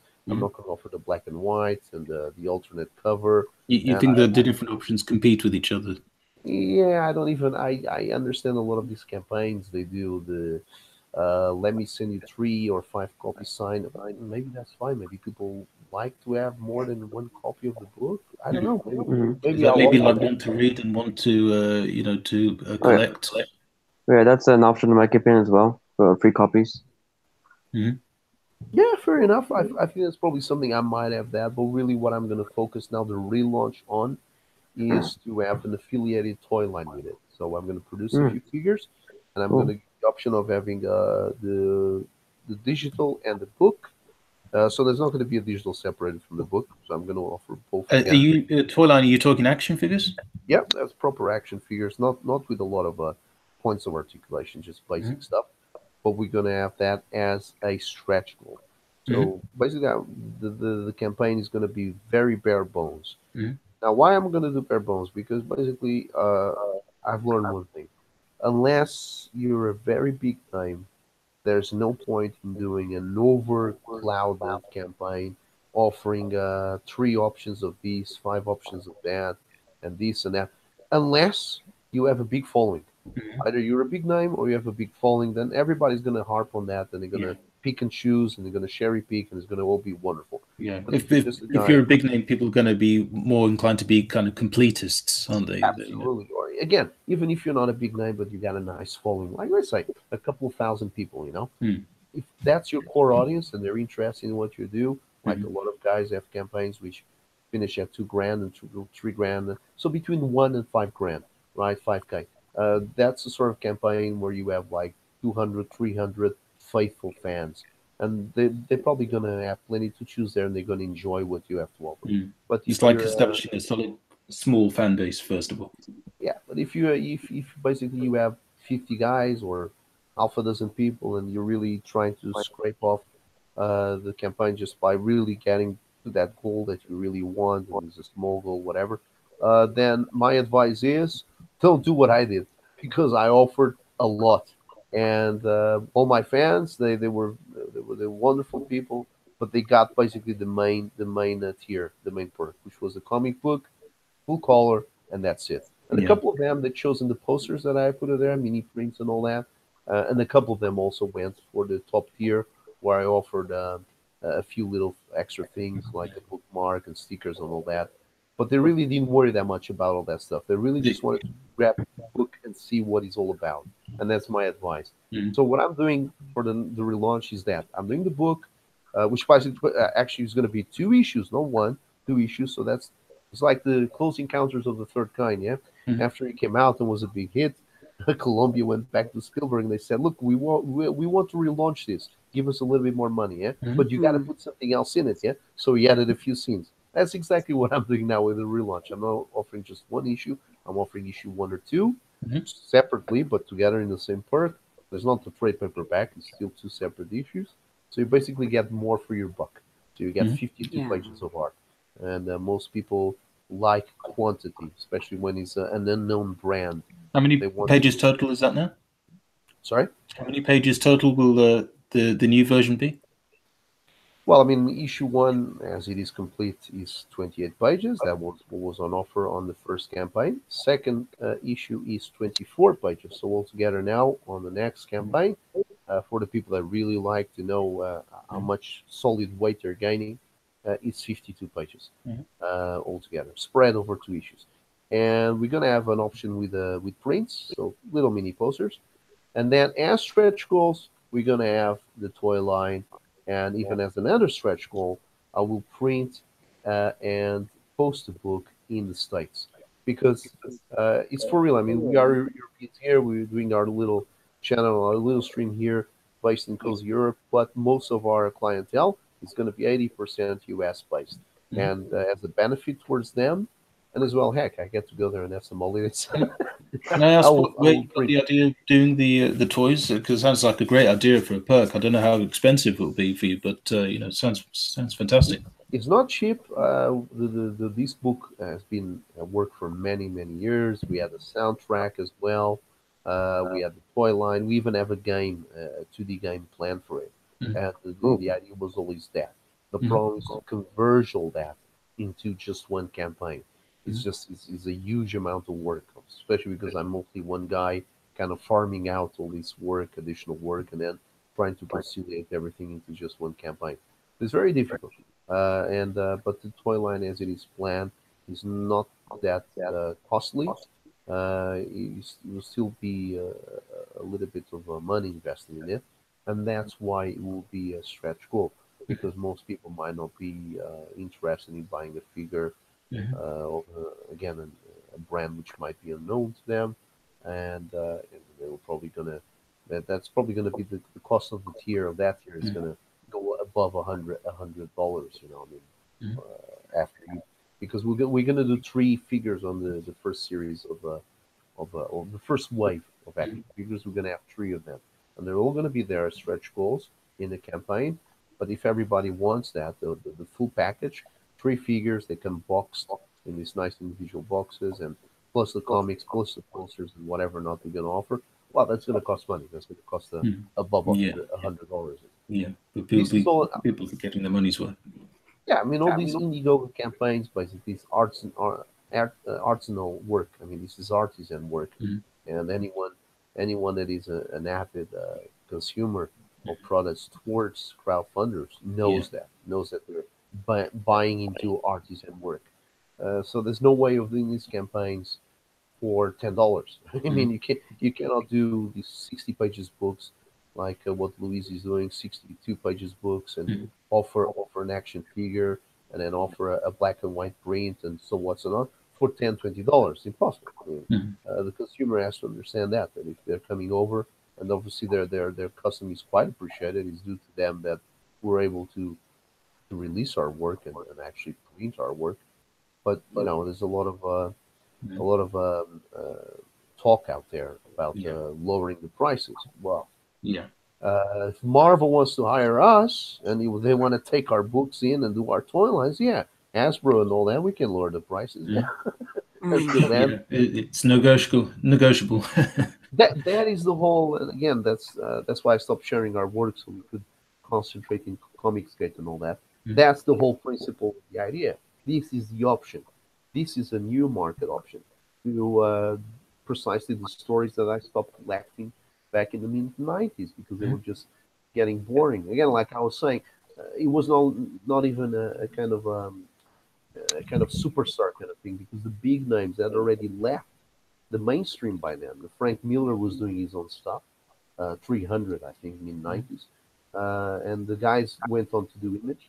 And again, in answer to your question, yeah, Image kind of went the same way as Marvel. They're really, really an indie, proper indie label now, which is very good for certain artists, which get to be exposed through. I'm kind of disappointed that Image didn't kind of like blow up to be as big as kind of Marvel or DC.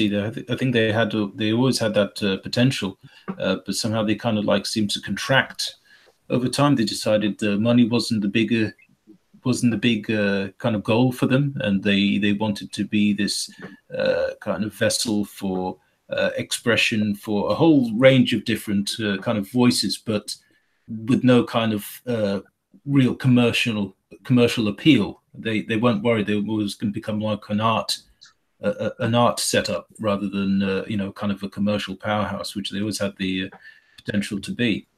But I mean, they have the Walking Dead, which is probably like helping funding a lot of their other titles. But and they have stuff. They get film deals. They get I guess they sell a lot of movie options. But they certainly nobody I think talks about Image like they did 20 years ago when they were everywhere and everybody was so excited about them. I mean, listen, when they came out, they were a powerhouse. I mean, they were, for a moment there, things were not looking that way for Marvel. I mean, they were head to head and head to go on the top 5 and the top 10 with their Spawns and their Savage Dragons and their Wildcats. I mean, that was exactly the idea. And they came out of the gates exactly with that principle. We're going to dethrone those guys. We're going to take them not take them out of business, but we're going to be talking to them face to face with Marvel and DC. And then, yes, I mean, the main creators just kind of start arguing amongst each other. They separated. They all went each way. And then they became that. They became that indie label, more interested into making kind of quirky stories, and their superhero stuff just became secondary. I think they obtained their objective, which was, first of all, to become rich, which they quite easily done in just a couple of years, as soon as they release.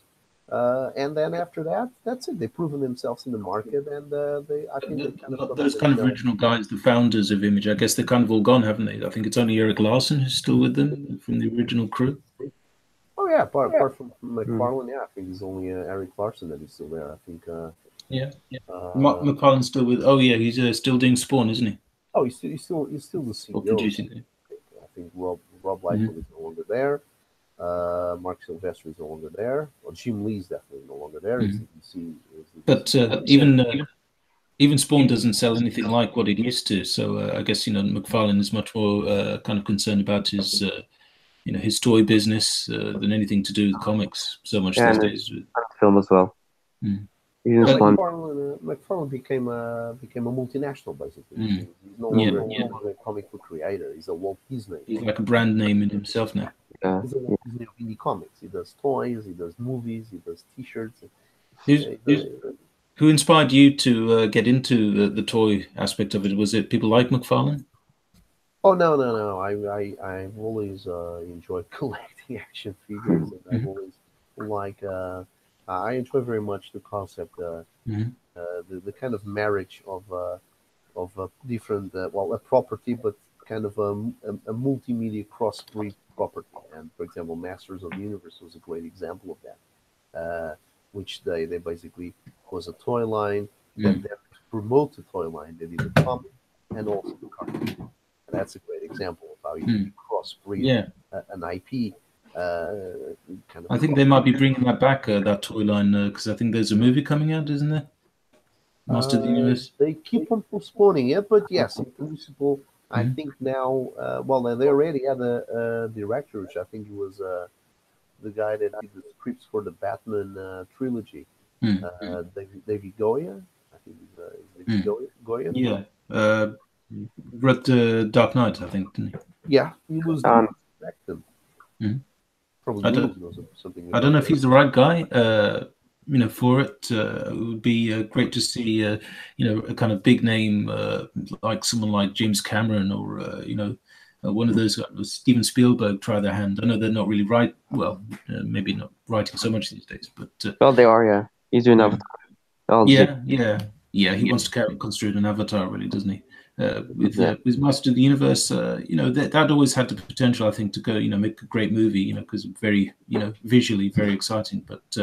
The original movie they made, they went in a kind of different direction of trying to make it look, more down to earth and kind of literally. Maybe this time around they'll more embrace the fantasy and the kind of the big budget kind of aspect to it that is going to need to be successful. Hopefully. Oh, by the way, I a bit too late, but I can have a look at the chat now and just saying hello and heads up to everybody on the chat.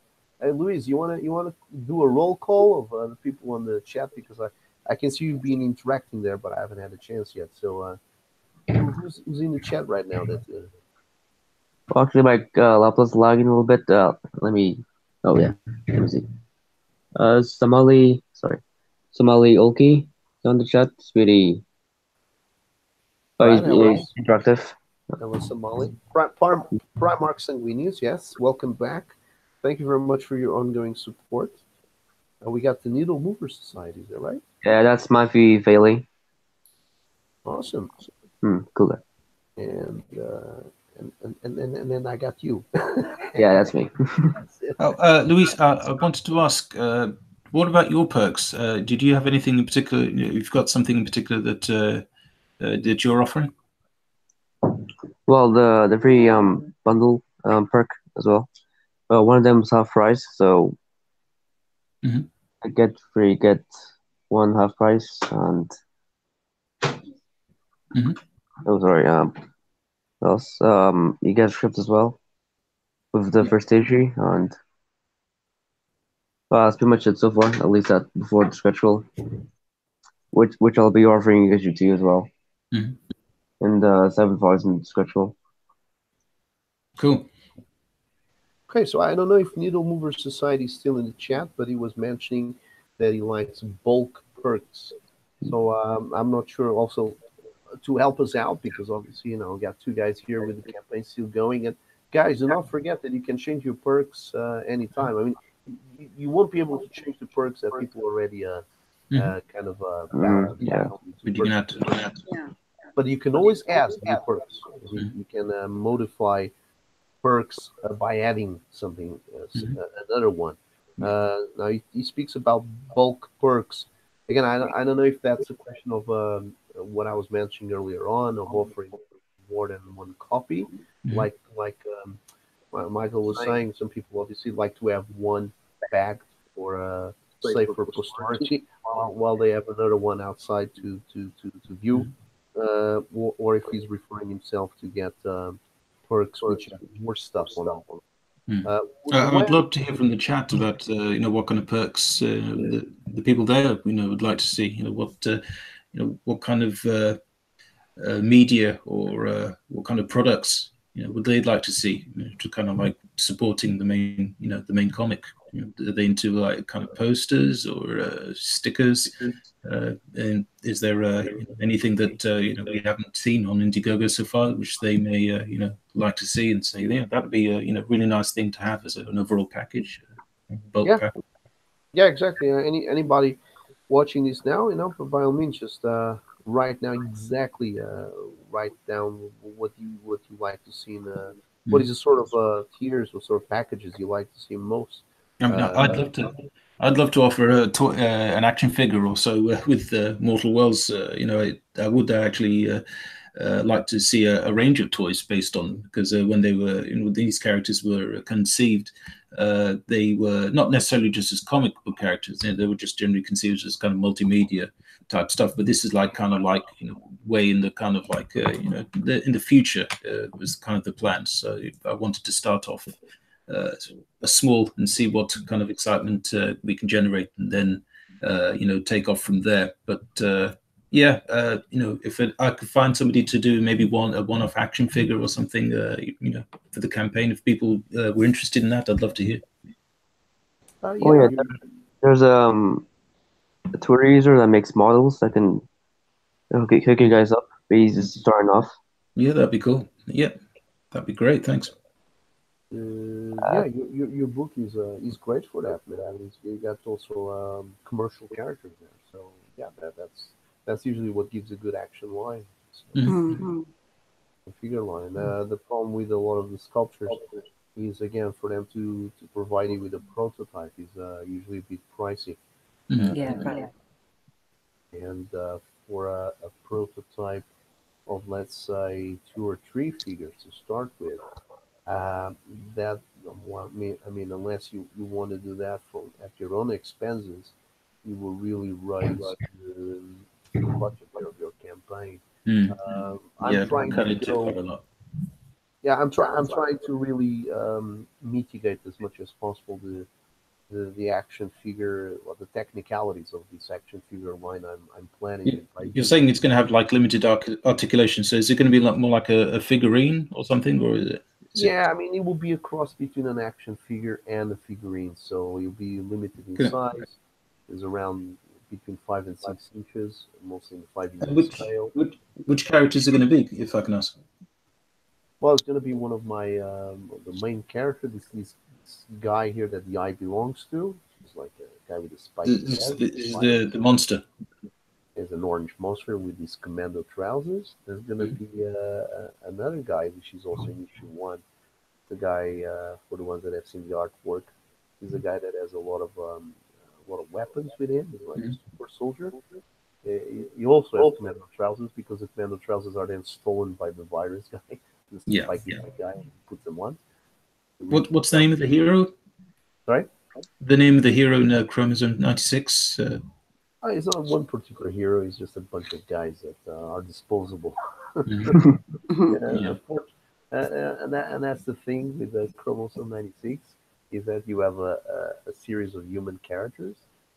There's just regular guys, regular Johns, and regular Mary Janes, and that's precisely the sort of people that the reader can affiliate with, because then everyone else, all the other characters, are just. I noticed looking through Chromosome 96, the artwork. It's a really exciting story. What I like about it is that it seems to kind of balance. There's a dark humor there, as well as the action. Was that always the intention, that there would be a bit of like, almost dangerous situations, but there would be still an element of humor there? Yeah, the thing is that my books have always been a little bit crazy. Yeah. No, that's what I think I like about it. I mean, I did something which probably just a heads up for anyone interested. I might re-release. It's a black and white graphic novel. It's about 70 pages, done quite a few years ago, and because it is black and white, I might kind of remastered it, just so to speak, in the grayscale. Add some grayscale to it, and just change the balloons, the text, the lettering. And basically, after I do that, it's ready to go. But if I do that, it's a graphic novel around these characters that they're wrestlers. And just to give you an idea of our kind of crazy, toxic ideas in that book, is that during one fight, there's one guy that shoves his hand in some other guy's rectum and takes his skeleton, leaving the skin behind. Wow. This sounds like early Peter Jackson type horror, isn't it? Really over the Worse top. than that. And hopefully, there's no children listening to this now, because that is the stuff I used to do. I mean, I've been banned from 52 different systems. Yeah, there's a lot of bounty hunters around the galaxy after me. So yeah, the dark humor was always going to be there.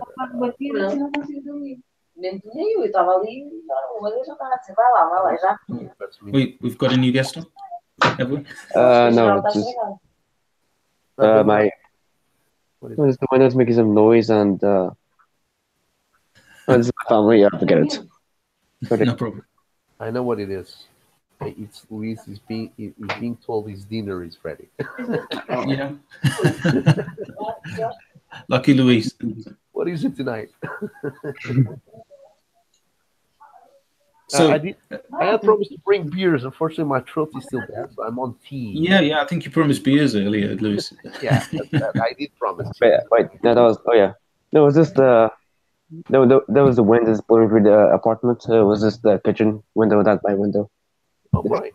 It's windy where you are at the moment. No, it's like really high altitude, the apartments, so it's really windy up here. It's kind of like here in London. It's unseasonably warm for this time of year. I'm not complaining at all. Is it? How is it where you are, Lewis? It's just pretty normal, I guess. It was pretty cloudy the other day, but that's wasn't that bad compared to UK. Yeah. There's a storm there now in Portugal. Maybe the pigeon was running away from this cyclone that is coming there, isn't it? It's a tropical storm. Yeah, they'll be the first to notice. They'll be the first ones to indicate. Yeah, it's like seagulls. There's a storm brewing. That's for sure. Probably getting the hell out of the way.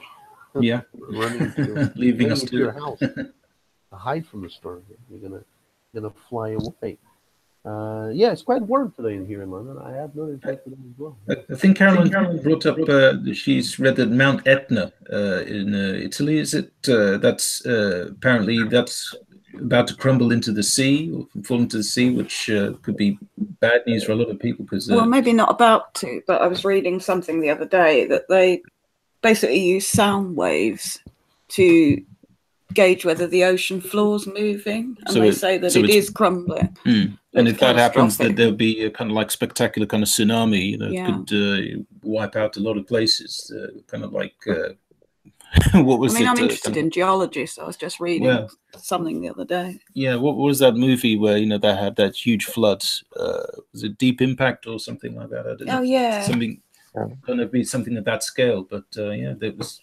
There's some crazy shifts in the environment. I think about to start.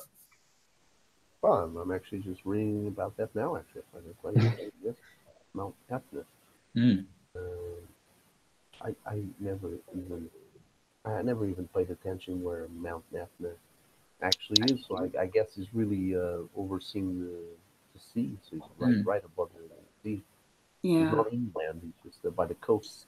Yeah. So if you're near the coast, it might be time to maybe look about moving house. I don't know. Especially just a huge cliff right in the volcano is right in front of the.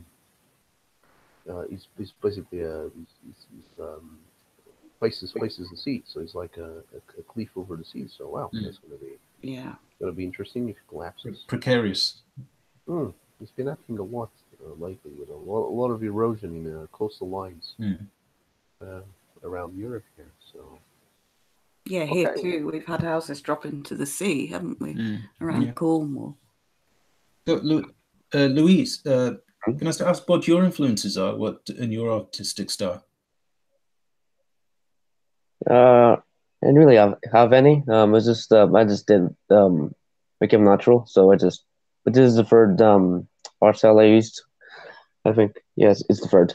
But I just did became natural. But lots of people have been comparing it on your own, really. On my own, yeah. But lots of people have been comparing it to Aeon Flux, but I never read the comic, so it must be. Yeah, no, I can definitely see some of that. I love that guy's style as well. It's it's very stylized, but it's kind of like really fluid. Really I know, but never really looked at it before, so it must be like a European muzzle thing. I'm not sure. I think it's kind of Southeast Asian or something, but produced in the States. But the guy, I believe the guy who did it, he did Chronicles of Riddick, or that character. Yeah. They did a cartoon of that as well. And that was a pretty amazing cartoon. I would have liked to have seen more of those. That was a great looking style. You can definitely see that in some of that in your own work. Oh, thank you. I've never seen the movie, only the live action ones. Mm-hmm. Yeah, Aeon Flux is definitely worth the cartoon, not so much the movie, but the cartoon is definitely worth looking at, even just for the the art style. It's it's very captivating. I think the same guy also did something for the Matrix, I think as well. Oh yeah, he did. Yeah. Yeah, Matrix. So that's yeah. I think it was the race, the kind of Olympic race deal that they did there, and I think that was my favorite because, like, it's very kind of exaggerated, some contorted styles there, but it's very angular, but really kind of like nice to look at. Yeah, that's it. Yeah, you actually you just made a nice connotation there with Ian Fox. I actually have the video collection here of the cartoon, and I think there's some is there some resemblances there between the style of animation and especially kind of facially. work? I think so, a little bit. Yeah, it's weird because I've never seen the cartoons or the comics. You might be both drawing from the same source, maybe. Yeah, because in Michael's work there in the background, I would say that some of the, if I remember well, some of the design in blocks in the backgrounds is kind of similar to Mortal Worlds. I mean, it's got a bit of those vibes as well. The screens and the mishmash of tech on the walls and on the floors. Yeah. I kind of, the way that I conceive of my tech and the kind of the uniforms and stuff like that. You might notice that there's vague similarities between different environments. I change it up, but there's always there's some similar recurring patterns and stuff like that. And I just come up with that by just like keeping notebooks where I'll come up with maybe a particular kind of form of widget or tiling or something, and I say I like the idea of that. Maybe I can change that up and apply it to different areas. It makes it easier doing a comic instead of just having to make something up all over again. But you don't want it to be too samey. You want a nice kind of balance. So that helps a lot. That's something that I definitely recommend to other people to try. Maybe just having a notebook of different patterns and shapes and saying, yeah, I'll use that. That'll crop up again later and stuff, and it gives a nice sense of continuity, I think, in your comic. By the way, I wanted to ask you. I always find this very interesting. This amount of lore that a lot of comic book creators put into their creations. I know the U.S. comics are stock loaded with that. The American reader, the American fan, is someone that appreciates a lot of backstory and lore, and they even did all these trading cards, which is probably something I'll add as well to my next campaign as part of the toy line. Actually, I want to do a separate trading card collection thing. But obviously, for your book, you clearly have written a very extensive story with all these, not just the premise being complex and interesting, but also obviously you have all those designs of the concept art of the gear and the hardware they have. But obviously you've created a big universe in terms of lore. I mean, it's this thing that I personally never had patience to create that. My stories are a bit more, we can call them minimalistic when compared to that. They're more straight to the point, more like ABC, and that's it. So I appreciate when someone takes all their time to create all this lore. Took a long time. It was a labor of love, really. The world building aspect of it was a huge amount of fun, but there's only so much you can do that before you need to really get down to brass tacks and create the story itself. So when we started settling down to that, that's when we realized that it's really useful to have all of this, the background, the concepts and stuff. When it came to writing, and that kind of came together, but the writing was where the real engine of the story is to us.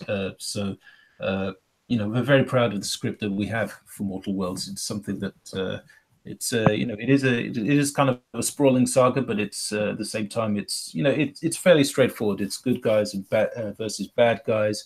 There's a couple of twists and betrayals, but it's all kind of hangs together on a main kind of skeleton of a 3-act structure, kind of good versus evil. The main protagonist will have to encounter some challenges that make him question his own kind of sense of the world, but at the same time he will have to figure a way to overcome that and maybe to change in order to accommodate the evils that are presented before him, because they know his a kind of almost every weakness. They make it their business to know how to overcome him. And so he has to, with the help of his comrades, he has to reassess what he knew in his own military experiences, combat experience, to be able to confront supernatural forces as well as purely military might. But we did develop a lot of backstory, didn't we? Which we then drew on for those things. Yeah, we had character concepts, the actual background stories for the characters, which helped a lot because we wanted each character to kind of have their own voice, their own kind of motivations, and I guess we kind of figured that in order to do that or convey that, we had to. So you're never going to get to really read these summaries, these character backgrounds, but they were just informing the script itself. So we knew kind of like how this or that character would react in a certain type of situation because maybe their experience started off in perhaps a certain part of the world in certain situations. There may have been certain types of enemies of their own that they had to contend with, which were unknown to the rest of the world, and so they all come together to share their own experience, to combine their skill set, if you like, against a kind of a new enemy that has come along who is seemingly invincible. So you can almost imagine this mountain stronghold which houses all of these beings who are vastly superior in kind of technology and powers and abilities, but the human spirit is still present, and it's kind of a never say die scenario. It's like never give up, right up until the end. So how long is taking you to write this book from the first idea you guys have? The writing process thing happened a few years ago. I think when we first had the germ of the idea in like maybe the 2010 or so. Yeah. But from there, I think that we just decided, well, it'd be nice to just have some sketches and maybe some background notes on what kind of characters would be interesting that would hang on these ideas, because we're both really interested in stuff like the supernatural, the paranormal. Although we don't kind of generally believe in conspiracies, there's some very interesting conspiracy theories out there. Absolutely. Such as the reptilians and underground Nazi bases and all this kind of Antarctica, all this kind of stuff. Was kind of pretty interesting, and we just kind of figured, how would this inform a comic book that could be its own thing, but it's still got an imprint of all these crazy ideas, fascinating ideas that are all out there, all around us. I wanted to ask you something actually, because I jumped straight into sharing the artwork of both of the projects, but usually I ask my guests what's their background in terms of art. So obviously I can see you're a very accomplished cartoonist, at least. So I wanted to know what is your background in terms of art and commercial work that you might have done in the past, and is there any other books you've released, something we can actually find? Not professionally, really, but I've collaborated with people on a few things which they were more kind of like testing grounds and stuff like that. So I've done kind of work with advertising agencies and stuff like that, but it's nothing that anybody would be familiar with. So where my true passion lies, with things like science fiction, superheroes, fantasy. This is kind of like my first serious attempt. Before that, it was all kind of more of a hobby. And I've got some stuff I'm pretty proud of, but it was never really intended to be sold, to the public, because I was kind of still feeling my way about in terms of characters and art style. I was trying to develop my own, because at the time I was quite a number of years ago I was heavily influenced by other artists, but I was still kind of looking at my stuff and thinking, yeah, it's still too redolent of perhaps I'm trying to look like Simon Bisley or Brian Bolland. There's Frank Miller there, and I just figured, well, yeah, these guys are the best at what they do, and I need to kind of become, the best for me, what I can do. I've made a lot of strides there. I think now for example, my characters, they're a lot less stiff looking than they used to be, and I developed, practiced a lot in trying to get difficult stuff to draw, like hands and cloth, stuff like that. It's still stuff that I'm working on, but I'm a lot better now than I used to be, because it can be quite off-putting if you're trying to draw stuff and you're thinking this is a complicated thing to do, like get the perspective right, or maybe how the cloth hangs on the this arm and or hair, all kinds of stuff. It's easier said than done, let's say. And but I've got to the point now where I've said, yeah, I'm happy to share this with the public, and I think that it's probably it's good enough that people would want to pay money for it, and it's just a case, I think, of marketing my stuff properly out there, proper promotion. Yeah, absolutely. Yeah, and, that is the main objective with a lot of cartoonists, which is art that people will be happy giving money for. So it doesn't matter what is the background, doesn't matter what has been the learning curve, doesn't matter the influences, and if they have a lot of work to show for or not. It could be the first thing they release, but as long as they spend enough time, and obviously it takes usually a lot amount of time sketching and working on it and plowing until they're happy with it, and then they get feedback that people are happy with it. The moment that you can actually make money out of it, that's it. That's all you need. And that's the great thing about comics. It's not a, and that's precisely the again, back to the problem at hand. It's not an exclusive thing. It's an inclusive thing. So anyone can come from any social status, any I think it's great, yeah. With the kind of indie scene is kind of now with social media and the rest, there's so much more availability in so many different avenues people can pursue to get their work seen, to get it, attention, and garner support, and see if people want to actually purchase these products. And of course, feedback is, I think, essential as well. We need to talk to our audience. We need to ask, what do you want to see? What do you want to pay for? And what do you think you haven't been offered so far, maybe by other companies or other creators, which, you'd like to see, perhaps you're not a creator yourself, but you're an audience, maybe you're a fan of this or that medium, this genre. What kind of stories or what kind of styles do you want to see? What kind of stuff do you want to see less of? Like, for example, now we know that there's a huge audience out there who definitely want to see a lot less politics in their comics, a lot less virtue signaling, because people don't want to be talked down to. I've noticed nobody does. So people don't want to be kind of condescended to, and this has been a terrible kind of strategy, I think, for mainstream comics industry, because they may think that this is something that the audience could benefit from and broader society, but certainly as far as what people are prepared to pay for, people want entertainment first of all. They want fun. They want to be fully immersed in a story. They don't necessarily want to be reminded of all the kind of the struggles of the real world. It's people want. They do want to see struggle, but they want it done in a kind of dramatic way, in an exciting way. They don't want they don't want to be bored, and they don't want to be lectured at. Certainly, I don't, and I feel most people feel the same way who read comics. So I'm really glad now that there's these new opportunities to appeal to these people.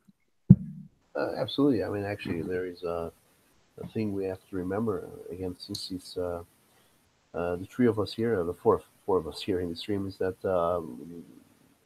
most U.S. readers probably have no idea that there's a lot of graphic novels here in Europe, a lot of work here in Europe, mate, that is very political.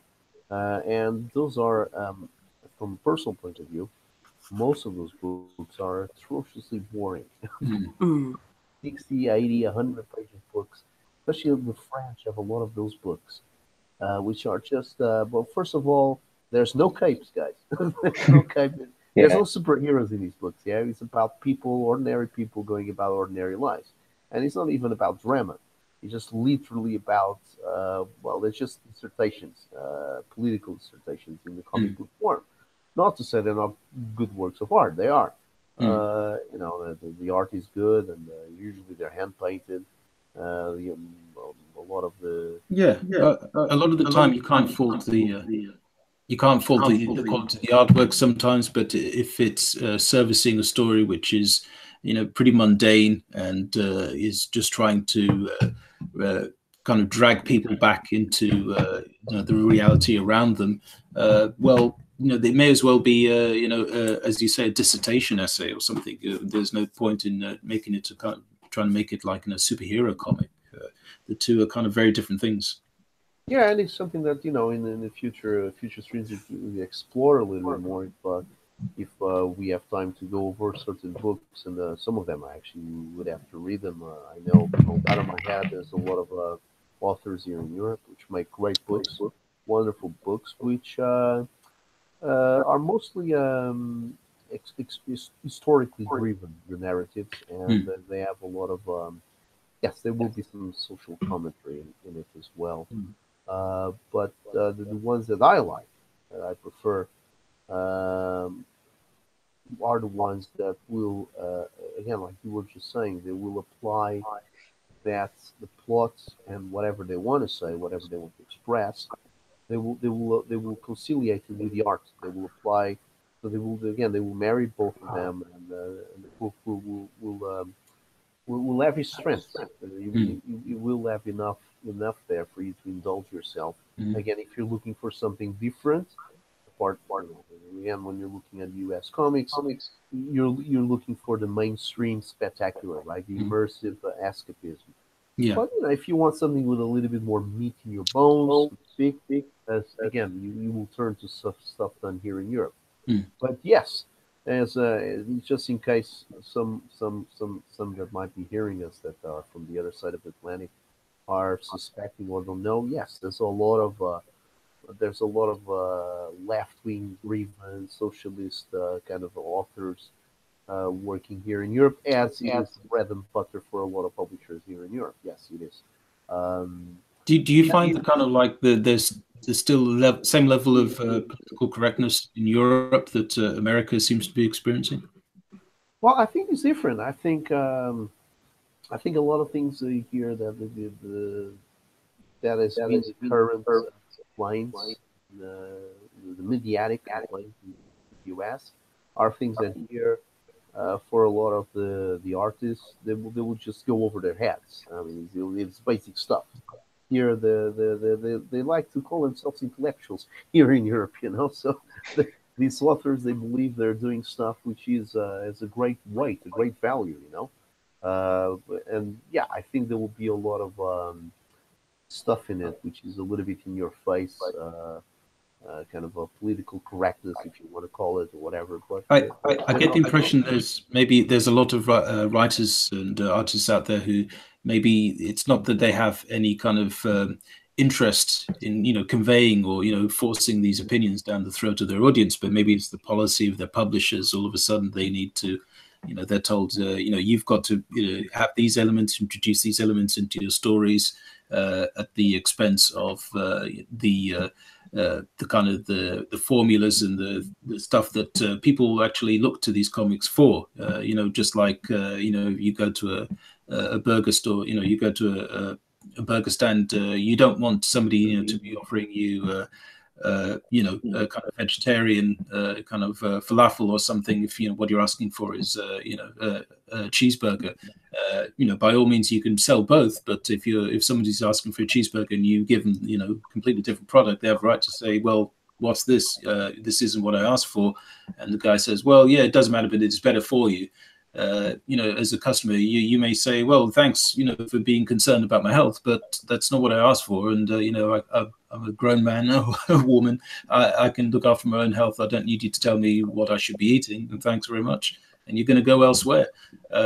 So that person running the, this kind of false burger stand, they may think to themselves, well, that person is, in the wrong. They don't know the damage they're doing to their body, for example, or something. And, but they're going to be out of business, really quick, unless they manage to find kind of a new kind of customer base or something.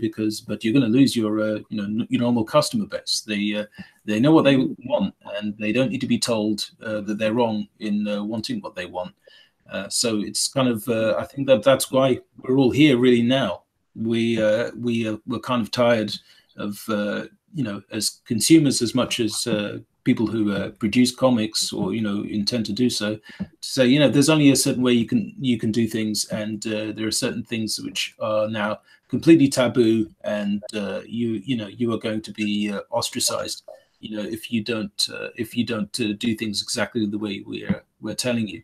So I really appreciate that we've had this chance to air our ideas out and to share our ambitions, because more people, I think, need to realize that there's a big audience out there, aside from what the mainstream have. And from what I understand, regardless of what the like of Marvel and DC may say, there's a lot of people out there who are looking further afield for their entertainment, and that's that's capitalism. That's modern culture, where it should be that people should have choice, and the more choice, the better.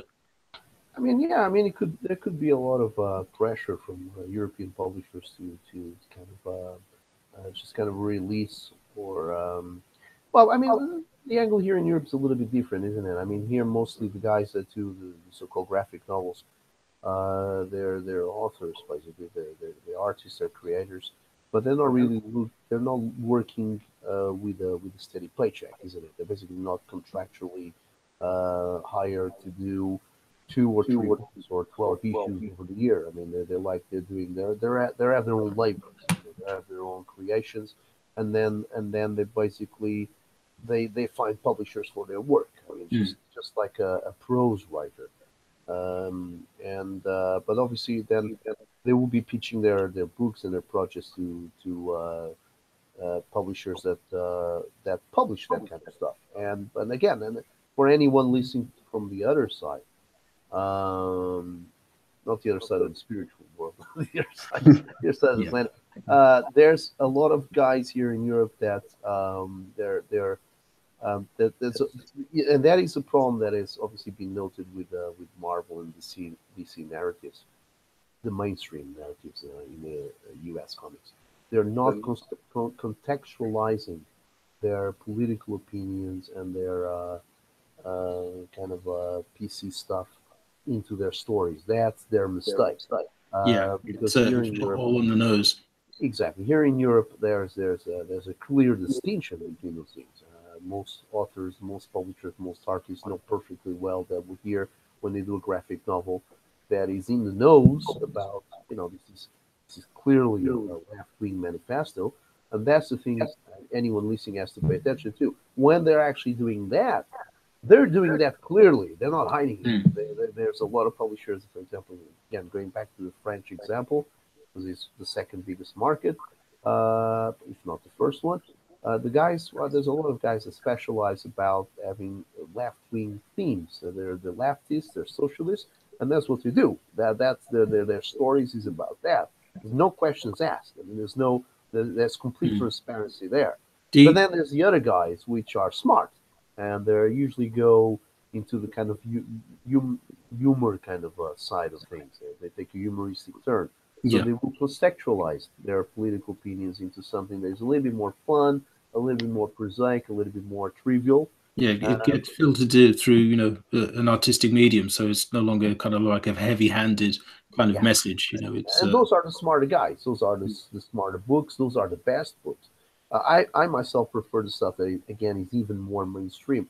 One of the things that I like more that the French do is something called Fluid Glacial, which is an ongoing magazine, and it's like a serial where you have different artists. It's like an omnibus. mm, Different artists work for it, but then all these different artists are compiled into kind of a collection, a trade paperback collection. yeah, like a compilation.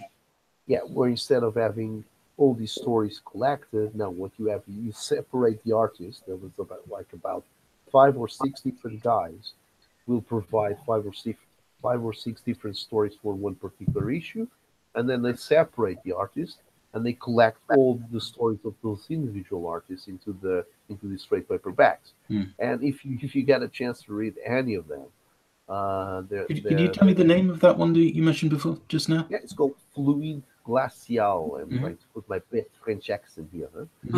Oui, oui. Fluid Glacial, Fluide, and the Glacial is GLA, and I think it's CIAL. Thank you. Yeah, I'm going to check that one out. That sounds pretty intriguing. Oh, this has been going for years. This was very popular in the 80s, and it's hilarious. And the Americans know this, but they know it by a different name. I can't remember what is the name now. It's similar to Metal Urlan, which became heavy metal in the States. So now you say to any American, Metal Urlan, he has no idea what the hell that is. Metal Urlan was actually the original magazine published in Paris, which then was purchased, the name, the trademark was purchased. I can't remember who he was, but to release heavy metal in the States. I mean, even the logo is the same. It's written Metal Urlan. And the Fluid Glacial is exactly the same back history. It's something that was picked up by the Americans and rebranded into something else. I just can't remember what it is. But they have it there. It's not mainstream, but they know it. But it's great. You have they really keep themselves to jokey sketches and fun stories. But if there is any politics injected into it, it's really underlined. It's not in the front, and it's not even subversive. That's the important thing. I think it's something that mainstream comics could learn a lot from, really, in terms of remembering, they can convey ideas in a way that is entertaining, rather than actually trying to browbeat people. So it's something that hopefully a lot of more people will pick up on, that, there can be room for all kinds of voices, but the main thing is that, people do actually need to be entertained. They need to be given an escape from reality, and it doesn't mean that no reality can kind of intersect with the core of your story. It's just that but people are ultimately looking for something that as an alternative in some ways to reality, just as a story about Spider-Man, quite clearly, although it's set in the New York kind of city that we know, there are differences there, more than just the fact that it's populated by superheroes. It's situations which you don't see in real life, and equally you don't want to see every little last bit of real life permeating a Spider-Man story. You don't want to see you don't want to read about attacks, readout, anything like that. You want to read about adventures. You want adventures. Escapism. Yeah.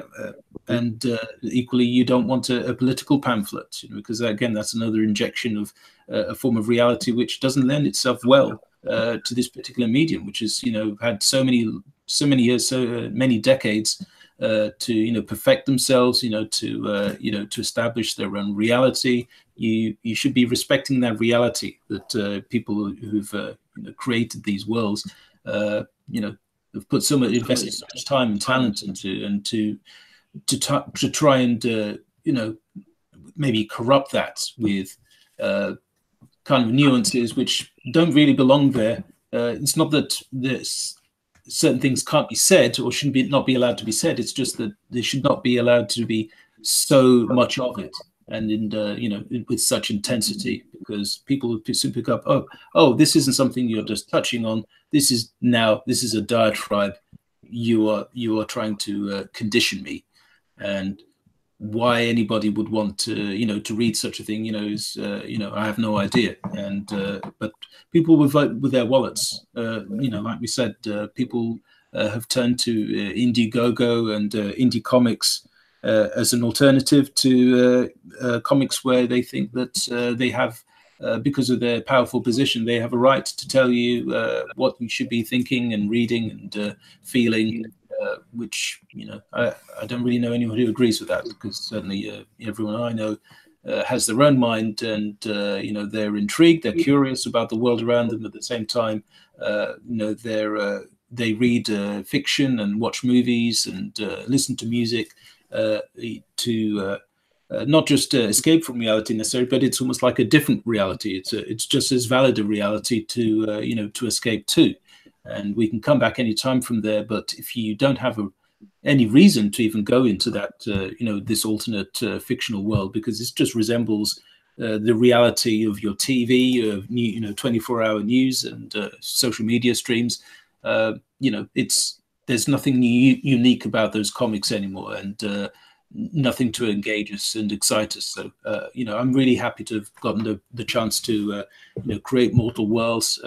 I'm sure you guys, equally so. You've invested so much time and love into your creations, and to get a chance to share it with the world, it's it's an enormous privilege. And every single person who's supported me and Caroline so far, we are so grateful for yourselves to give us a chance to to air out our ideas and exchange views with you. Very and much so. Yeah, and certainly we hope to do it again with you very soon. And we're really so glad for everybody who's joined us, who's been hanging out with us. It's just been a great privilege, and we hope to catch up with you all soon.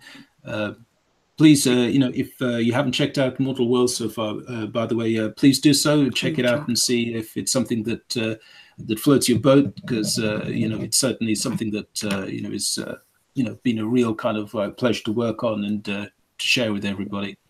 So thank you, Luis and Luis, for having us. I think we kind of need to wind up now, because we've got somewhere else to be on now. But please, if you can have us again soon, that would be amazing.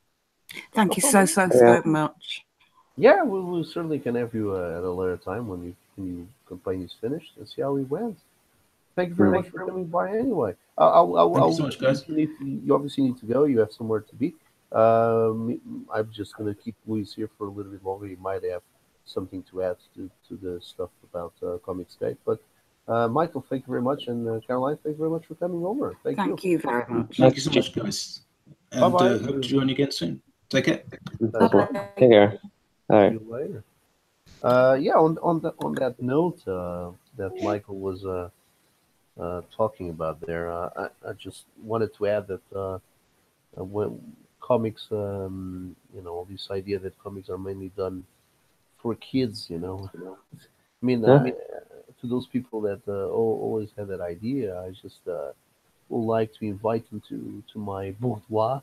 They can come, and I open one of the shelves that I have with European books, and I give them, and my God, they won't even be able to pass from page 5. Yeah, so much the themes are so adult that they won't be able to carry on reading. They would have simply no interest. So that will put that issue to rest. Comics are not for kids, but that's what I wanted to add to it, because I'm sure you want to add something else.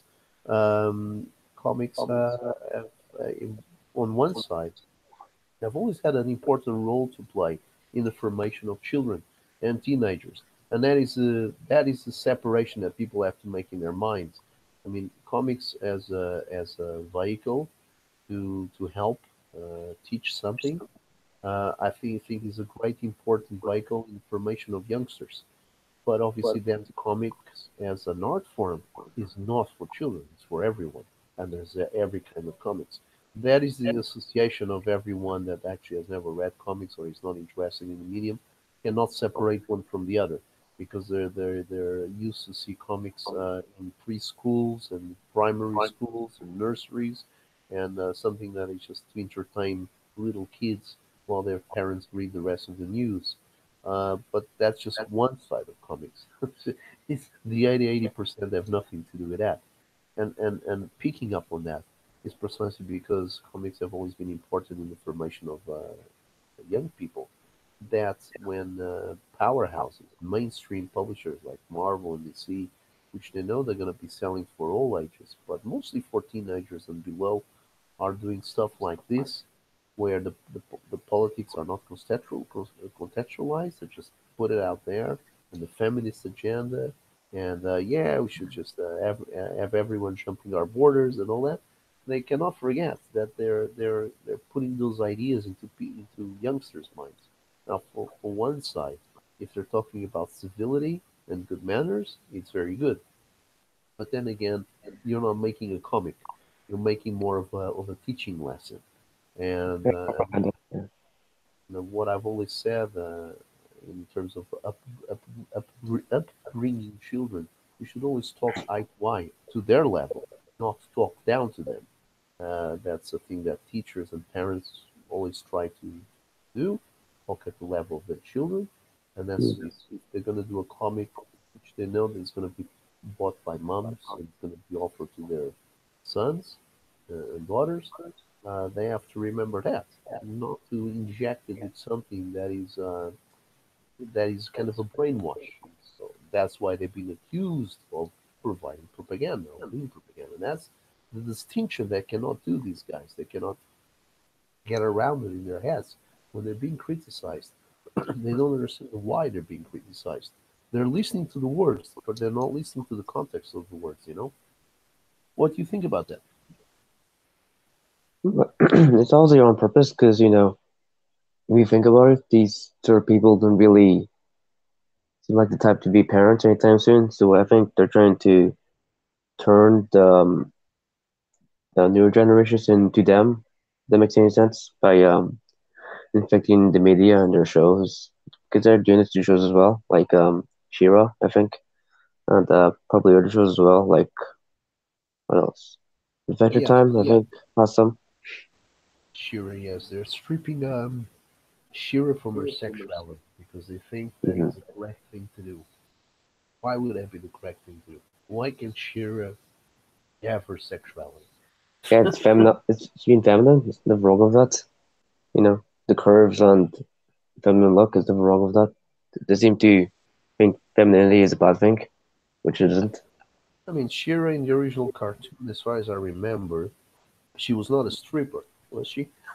Was she a No. hooker? Was she a hooker? No. I mean, so what is the problem here? I mean, it's like, okay, we're gonna grab this character, which was very detrimental, and we're gonna polish her up and give her the correct, I don't know, the correct style that she should have. So she should be a sexuated character. So what is this, a tomboy or something?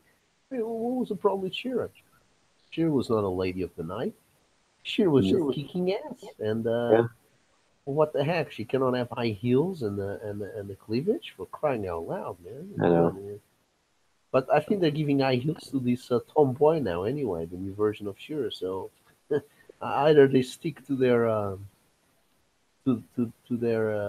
plot here, or they shouldn't do it because now Shira is a boy, but he has high heels anyway. So no, really And not high heels. Not yeah, stiletto. and the creator looks exactly like Shira, so he kind of modeled himself after her, which is kind of weird. Oh yeah, I've seen that. Yeah, but this is part of their lobbies, isn't it? The people without very little imagination. So Yeah, obviously, when they design their concept art, they just look in the mirror. I think I heard this once. As a portrait artist, your first subject should always be yourself. mm, But they go one step too far because they're hired by multinationals to do these big properties, to work in these big mm. properties, and they're just thinking about themselves. Wow, the ego on these people. I know. Yeah, Again, it all comes down to who gives them the jobs, isn't it? And that's why channels like Diversity in Comics, Richard Meyer points it out. They're just interested in doing their these companies are just interested in their life brands, lifestyle brands. yeah. they're not interested anymore in creating a product which will leave the test of time. I mean, I still think, for as commercial as He-Man and She-Ra was back in the day, and again, which is, I actually went over that a little while ago in the stream when we were talking about the toy line. As in the cartoon was really just a promotional tool to sell plastic. But even today, that promotional tool to sell plastic is still good. It's still a Hmm. solid product. So much so that it's being sold around the world in syndication on TV and on DVDs and Blu-rays. It is a product that turns money every year. Back in the days, in the 80s, it was a multi-million-dollar property, and now it's still something that makes money. Uh, this Shira cartoon will not be seen when it is going to be released. I can tell you that. Let alone in 2 years' time. This new one, yeah. But Yeah, no. the old one is still requested because actually the Sheer animation series was in a different slot. It came 2 years after E-Man, I think, or a year and a half after, and he was in they were supposed to be side by side on Saturday mornings, but then they changed, and the Sheer cartoon was actually went down in ratings very quickly because he never had a steady spot on TV. And again, my mind is a bit murky here, but as I remember, it was what happened. While E-Man was the big flagship cartoon. So yeah, a little bit of gender preferences there. The female version of E-Man got the shortest end of the stick, fair enough.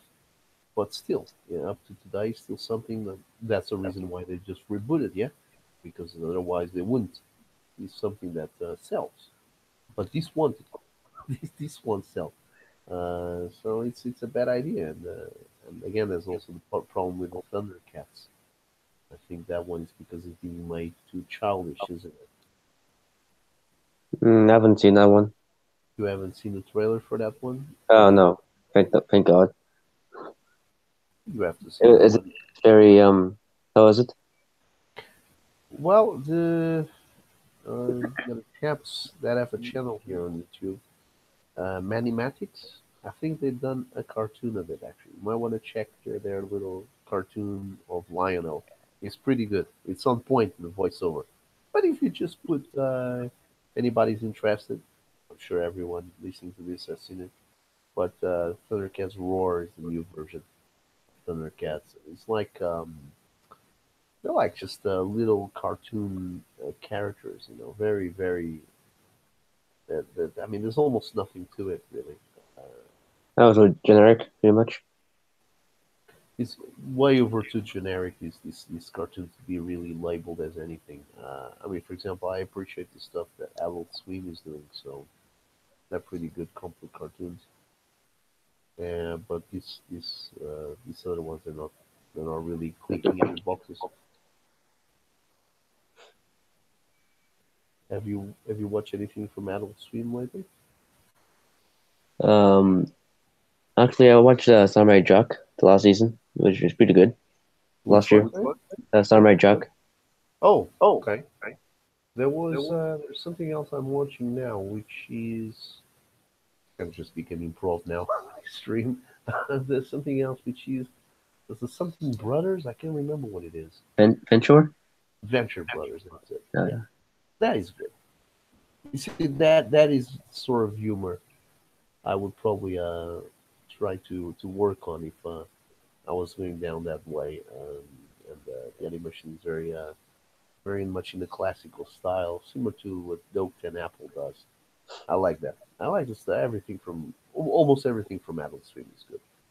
hmm. Not that again. That's you see, people will easily do the distinction in animation when they're thinking about well, when they're looking at something, separating cartoons that are clearly aimed at the developing toddler, cartoons that are aimed at the teenager or for all ages, like He-Man, She-Ra, and then the stuff that is aimed at adults. That distinction is done clearly in animation. When something watches a Fritz the cat, knows who is it for. When they watch, you know, the stuff from Adult Swim, they also know who is it for. Fortunately, that distinction has always been except for sale, the on comics, we comics. People usually don't make that distinction. They really think comics are just for one age group, and that's it. Clearly not the case. It isn't. No. Very ignorant. Tell the truth. They know no better. Yeah, no. But even more, they don't know what they're saying. Well, anything else you want to add, man? Or I think we'll. Um, actually, since you mentioned humor, there's some humor in my series as well. So it's not all grim and dark. So I add some levity with some of the characters. But yeah, Okay, any other shout outs you want to do? Anyone? Hello to mom. Anything? yeah. The Needle Mover Society. They stream of indie creators, so they're pretty good. If you wanna help out the fellow indie, and So that's that's about the it. Needle Movers Society, right? Yes, And we can find them where? on YouTube and on Facebook. By that name. Hmm? On both sites by that name, yeah? Needle Movers Society, yeah? Yeah, that's a name. All right, there we go. So that's another one to look out for. And I'm no longer seeing the chat, but I think most people already left. It's late here. It's probably getting to dinner time on the other side, Atlantic. Yeah, I gotta And eat as well. yeah, well, we're done for here now. Thank you Hmm. very much to our guest, um, Michael, to coming over with his lovely wife, Michael Anden, and his wife. I forgot her name. Sorry. Yeah, me too. Oh, I'm so Oh, sorry. Next time we'll catch up with them. And yeah, Luis Gomez, thanks very much. Let's not forget oh, thank you. everybody. We got Damn Nation of the West still on Indiegogo. We still got a whole month to go, which is quite Hmm. cool. On Mortal Worlds, and I'll just jump here very quickly on their Indiegogo page to find out. They only have 4 days left. Yes, so they were a bit of a stress there because their Hmm. campaign is getting to the end. Did you Um, relaunch? yeah, it will relaunch. I I do think a little bit of a slightly different color work on their pages will probably benefit them. Um, I have noticed like some on other streams, another stream where they went. I think John Mellon he was also noticing Yeah, that yeah, some of the he pages did. are losing out a little. Yeah, a little bit of the panels. A few of the panels are probably losing out. Where the inking is great, and that is always a fear that I have actually when I send my pages to colors that and I came across that before, sending a page to some guys Hmm. which were affordable, were very cheap, and then came back and what is this? And then me picking up an email saying in big capital letters, "You've killed the inks." You can't see anything now, man. It's just greens and brown. What is this? It's like he Yeah, vomited the colors on the page. So, you that's know, why I work alone. and that's why that sometimes when a guy wants he might not be happy with his colors, or he might think that he can benefit of a different color palette, a different color style. That by all means, I do advocate getting yourself another colors. Unfortunately, sometimes funds, or all the times funds are a problem. Good colors, that's the thing always to bear in mind. Good colors don't come cheap, unfortunately, because there's a lot to be said about it. A lot of books live or die in the colors after Hmm. a lot of work has been put on the pages. Yeah. And then, in your case, you know exactly what you want. You're focused. Some of Hmm. your final pages are a brilliant product. But in other cases, there's some other artists, inkers, and pencilers do gain from a little bit of an extra hand here and there, so they gain more Hmm. from that. So bearing that in mind, yes, colors are expensive. They're really the Yeah, second. really the second step in a good book is to add light colors. And then, Yeah, it takes the most time, the coloring.